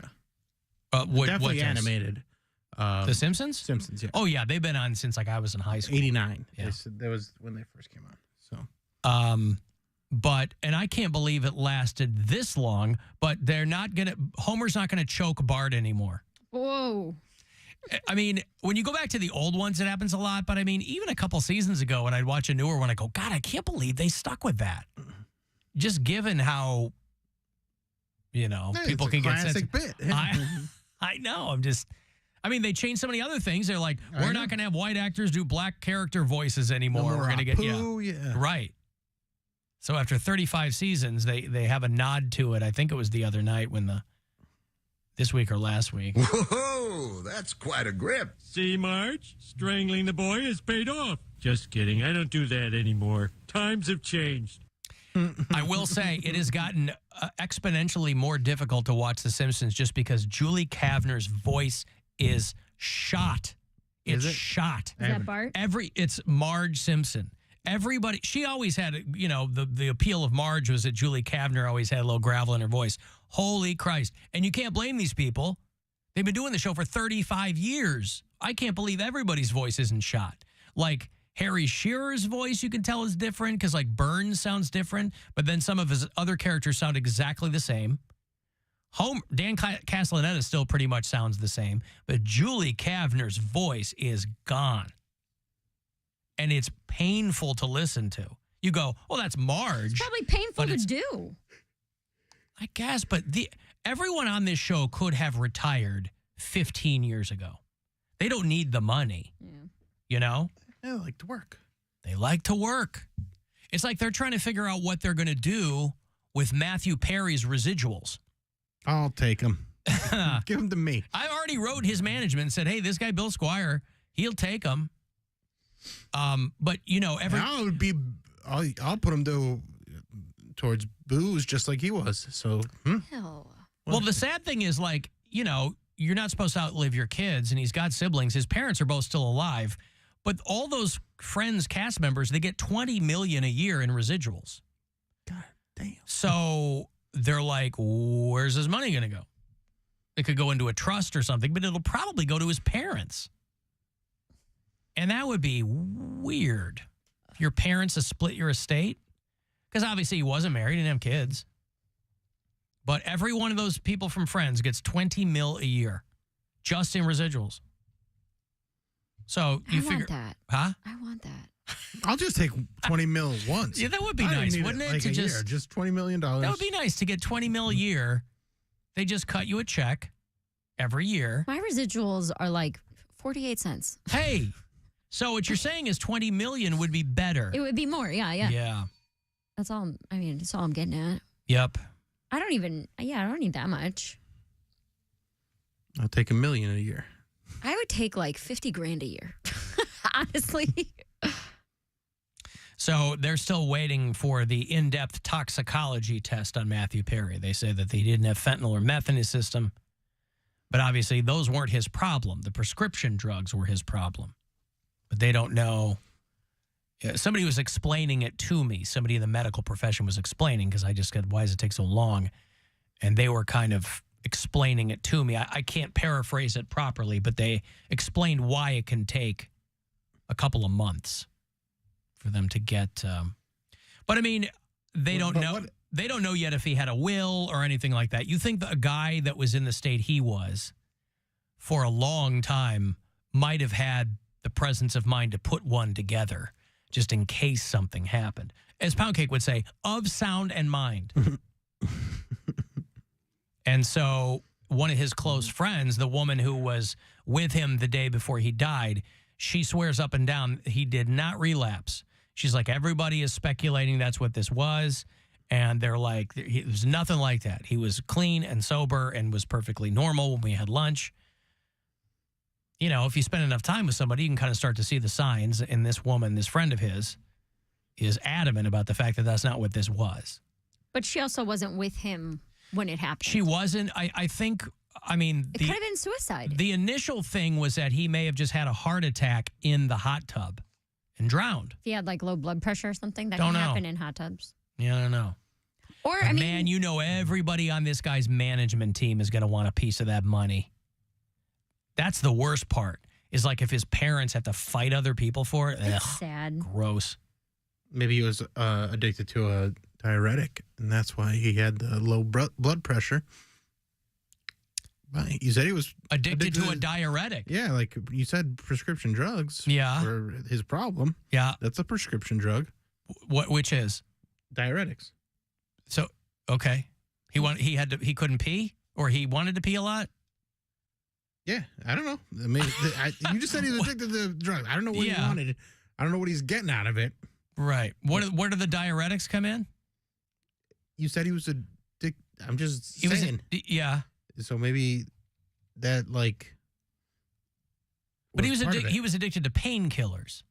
Okay, well then you didn't say that. You said prescription drugs. Doesn't everybody know the Matthew Perry story by now? I mean, like this guy, when Friends was on the air, the guy was addicted to painkillers. I just assumed it was kind of as written already, that people know the Matthew Perry story. If you watch Friends reruns, when he's skinny, he's on pills. When he's fat Chandler, or chubby Chandler, he is sober. Oh, yeah, okay. because he was hitting the fridge. And some of those he's painfully thin. In those seasons where they were like telling him he had to get help. Oof. But yeah, Mary, $20 million a year would be pretty nice. I would like it. For doing nothing. Dude. Right? I've tried to explain to Brian 100 times that getting paid to do nothing is the best thing on the planet. That there is... Doesn't it get boring? Nothing better. No. Oh. There is Not nothing if you're getting better. If enough. you're getting money to sit, God, that's good. It just shows up. It just shows up. You're getting paid to do the opposite of standing. God. Amazing. Yes. Opposite of running around. Yes. Pay me It to do is. the opposite of standing. All right, well. Sirim is the opposite of standing. Sitting is the opposite of running around. And sitting is a wonderful thing to do because you sitting. Sitting is the opposite of standing on your head. Sitting is the opposite of hanging from a barbell. Sitting is a wonderful thing. Hanging from a barbell. Not a Bible. I've got to take a break. If you want to get a text, 35192. We'll be back. It's the Alan Cox Show on 100.7 WMMS. And everywhere you go on our free iHeartRadio app. Rover's Morning Glory. An emailer is accusing Snitzer of being bisexual because of his soft voice, but you deny that, Snitz? I think everybody's got some sort of tendency. Do you really? Well, no, I mean, I'm sure everybody's curious. So what's neater on the bisexual scale? Well, he's the least probably in the show, but, you know. Or is he the most? But hiding it. Yeah. You guys wish, both you guys. Print it up all the time. Man, that's your fantasy. Rover's Morning Glory. Weekdays on 100.7 WMMS and 24/7 on our free iHeartRadio app. Your afternoon drive is brought to you by the Ken Ganley Auto Group, Ohio.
Pella or visit PellaCleveland.com. This is The Buzzard. From the Barrio Tacos, Tequila, and Whiskey Studios. Voted Best Taco by Cleveland Scene and Cleveland Magazine. The Buzzard. The home of the Buzzard. This is 100.7 WMMS. Cleveland. Our phone operators are standing by with their thumbs up their asses waiting for you to call. So call. Call the Alan Cox Show. 216-578-1007 or 1-800-348-1007.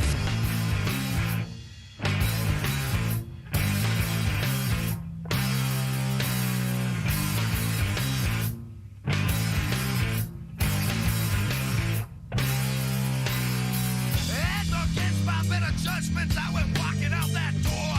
I smiled at one person, then I nodded to three more. One man asked me for $1. I asked him what it's for. He said, I have seen them. I said, okay, it's yours. And that's featured on the MTV. The local high school lets out and the town becomes anarchy. Bodies are crashed, skin marks are measured. The stories in the paper, you may read it at your leisure. Get up!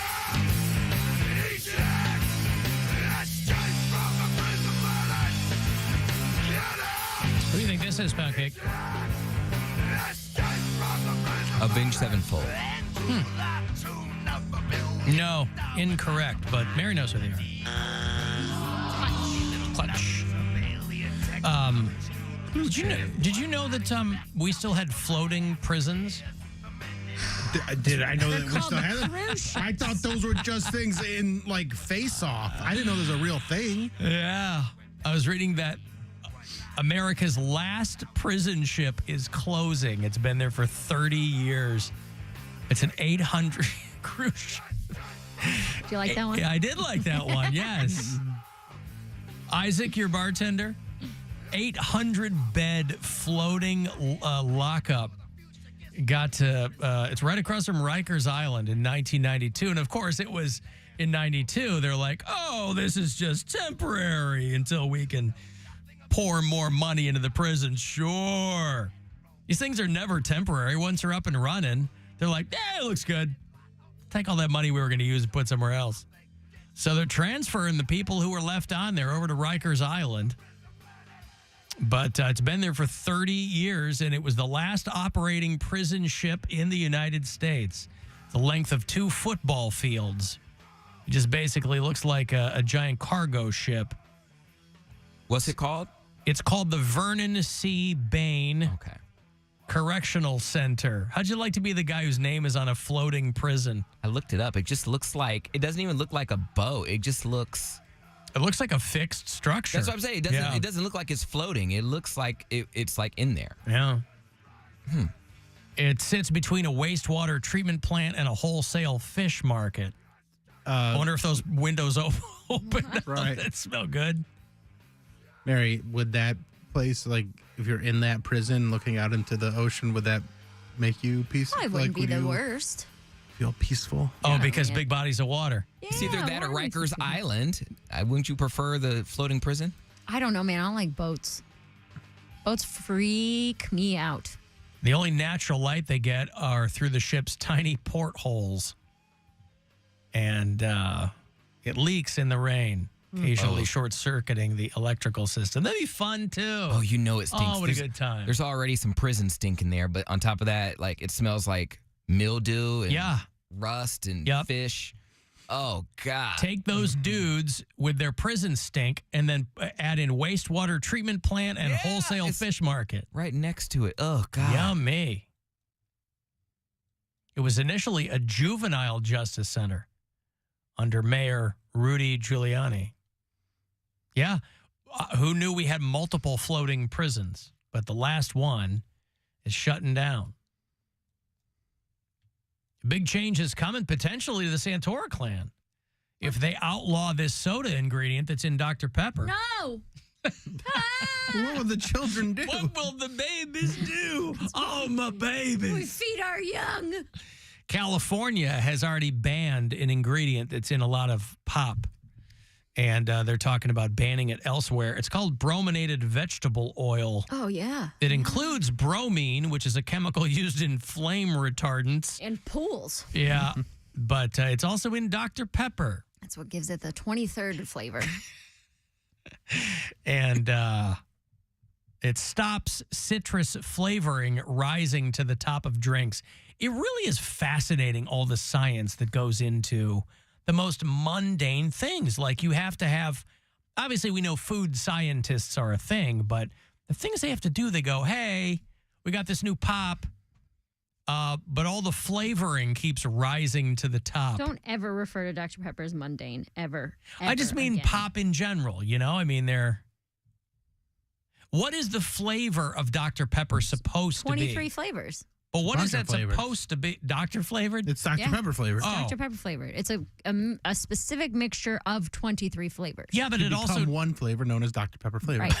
But Dr. Pepper also tastes like Dr. Pepper. No, what's the other one that's similar to Dr. Dr. Pibb? Thunder. Mr. Pibb. Mr. Pibb is a knockoff, a trash. It might trash. be. He dropped out of doctor school, which is why he's Mr. Pibb and not Dr. Pibb. And not Dr. Pibb. Yes.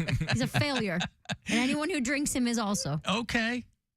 Well, I didn't realize that. Well. Oh, so this was a battle of medical students. Yeah. Who could come up with our first carbonated soft drink? Mm-hmm. Oh, boy. Pibb versus Pepper, man. It's in the history books. And Pepper, that's the guy's name? Mm-hmm. He's a doctor. Because this said it was created by a pharmacist. Because that's what they did back there in the 1800s. Like, Pharmacists are doctors. It's a feel better tonic. Mhm. Now with more cocaine. Cola was medicine. Yes, it was. It is medicine still. You ever just have a pop and you're like, things are better?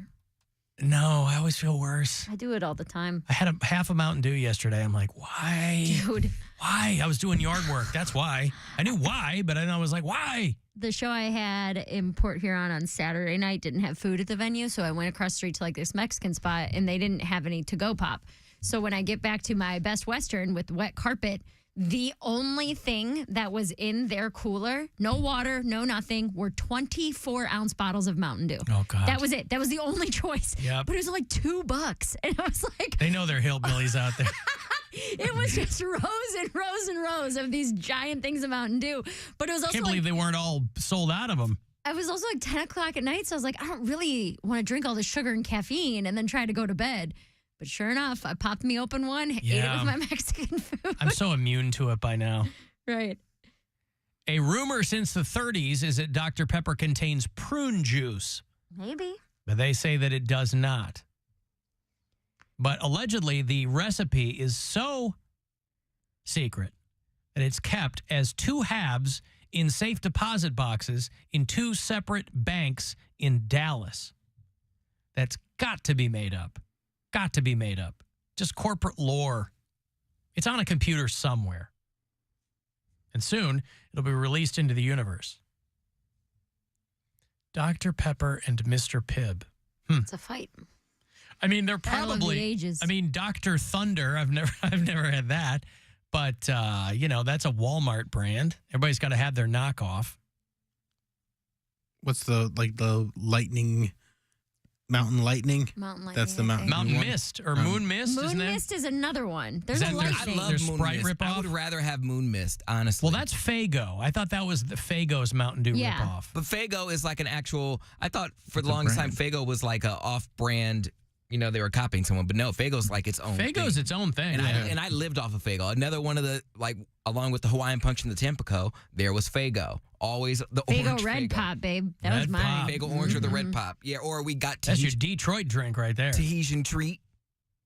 I don't know if y'all know about Tahitian. Oh, I've had I Tahitian love treat. Tahitian You got to get it. I get it at the Gas USA right next to Cherokee Red. It's just fizzy syrup. Like it's just So so, good. That's what all thick. pop is. But it's just so thick, dude. Not Tahitian treat. Tahitian treat is like its own thing. Tahitian treat is what was giving kids ADHD and stuff, where you're like, you telling you, can't, all this red dye is messing with their brains. You It was can't. too much. Like the fact that you could just like spill it and then the liquid would be there and then the bubbles would just sit on top of it. It's not even like mixed in.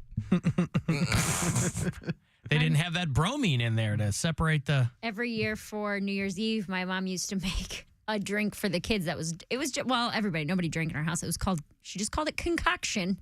Oh, right. You've mentioned concoction. Have I mentioned it Yeah, before? that's how we got on the whole Dr. Pepper with the babies thing. But so right? this wasn't Dr. Pepper. It was Tahitian Treat. Yeah.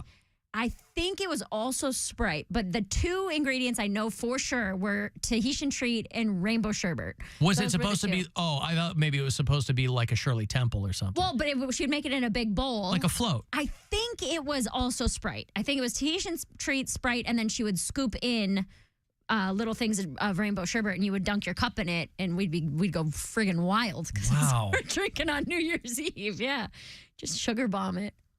I think those were the three ingredients. This says Tahitian Treat has less carbonation than most sodas, but it's becoming increasingly difficult to find. Why?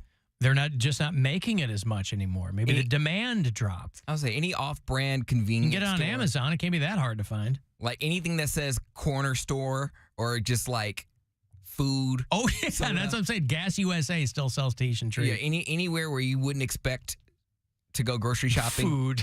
Yeah, like Food Stop or like the most generic name ever. Dan's Mart. Like I guarantee they got Tahitian Treat in there. It's probably right by the door on a crate. That's right. It's warm though. Whatever. You gotta pour it over ice when you get home. We had it at the bodega across the street from our apartment in Chicago. And you could go in there and there was Tahitian Treat, but it was the coolers that were like lukewarm because they probably had a short in the thing, you know? So it's like everything was just this side of cold. It wasn't cold. It was cool. Mm-hmm. And then next to the cooler was like a little produce thing.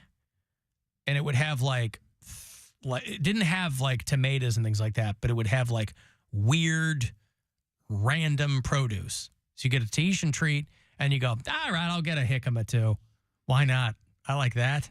I would always get upset because where I lived in Rocky River, there was one gas station and then a like convenience store across the street.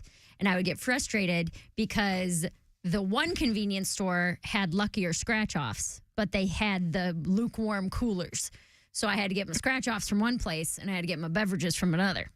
Wow. It's very, very annoying. You really lived a very tough life. I lived a very different life a few years ago. Yeah. than I'm living now.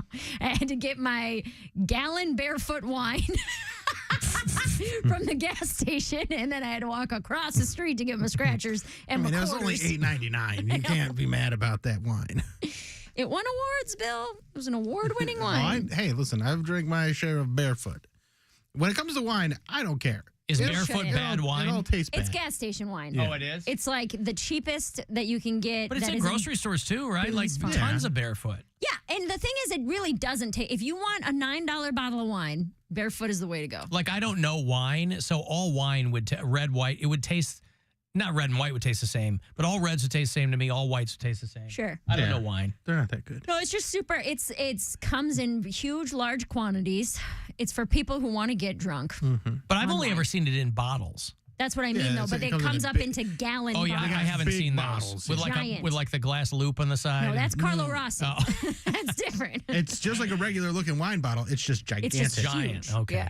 Like you're going to christen a ship. Yeah. On its maiden voyage. I'm being told that the category for Dr. Pepper and Mr. Pibb is called Spicy Cherry. Oh. Mix a Coca-Cola and a root beer, and boom, you've got Dr. Pepper. My friend's parents made that punch that Mary is talking about. Yeah. It was Sprite, Hawaiian Punch, and Rainbow Sherbet. Mm-hmm.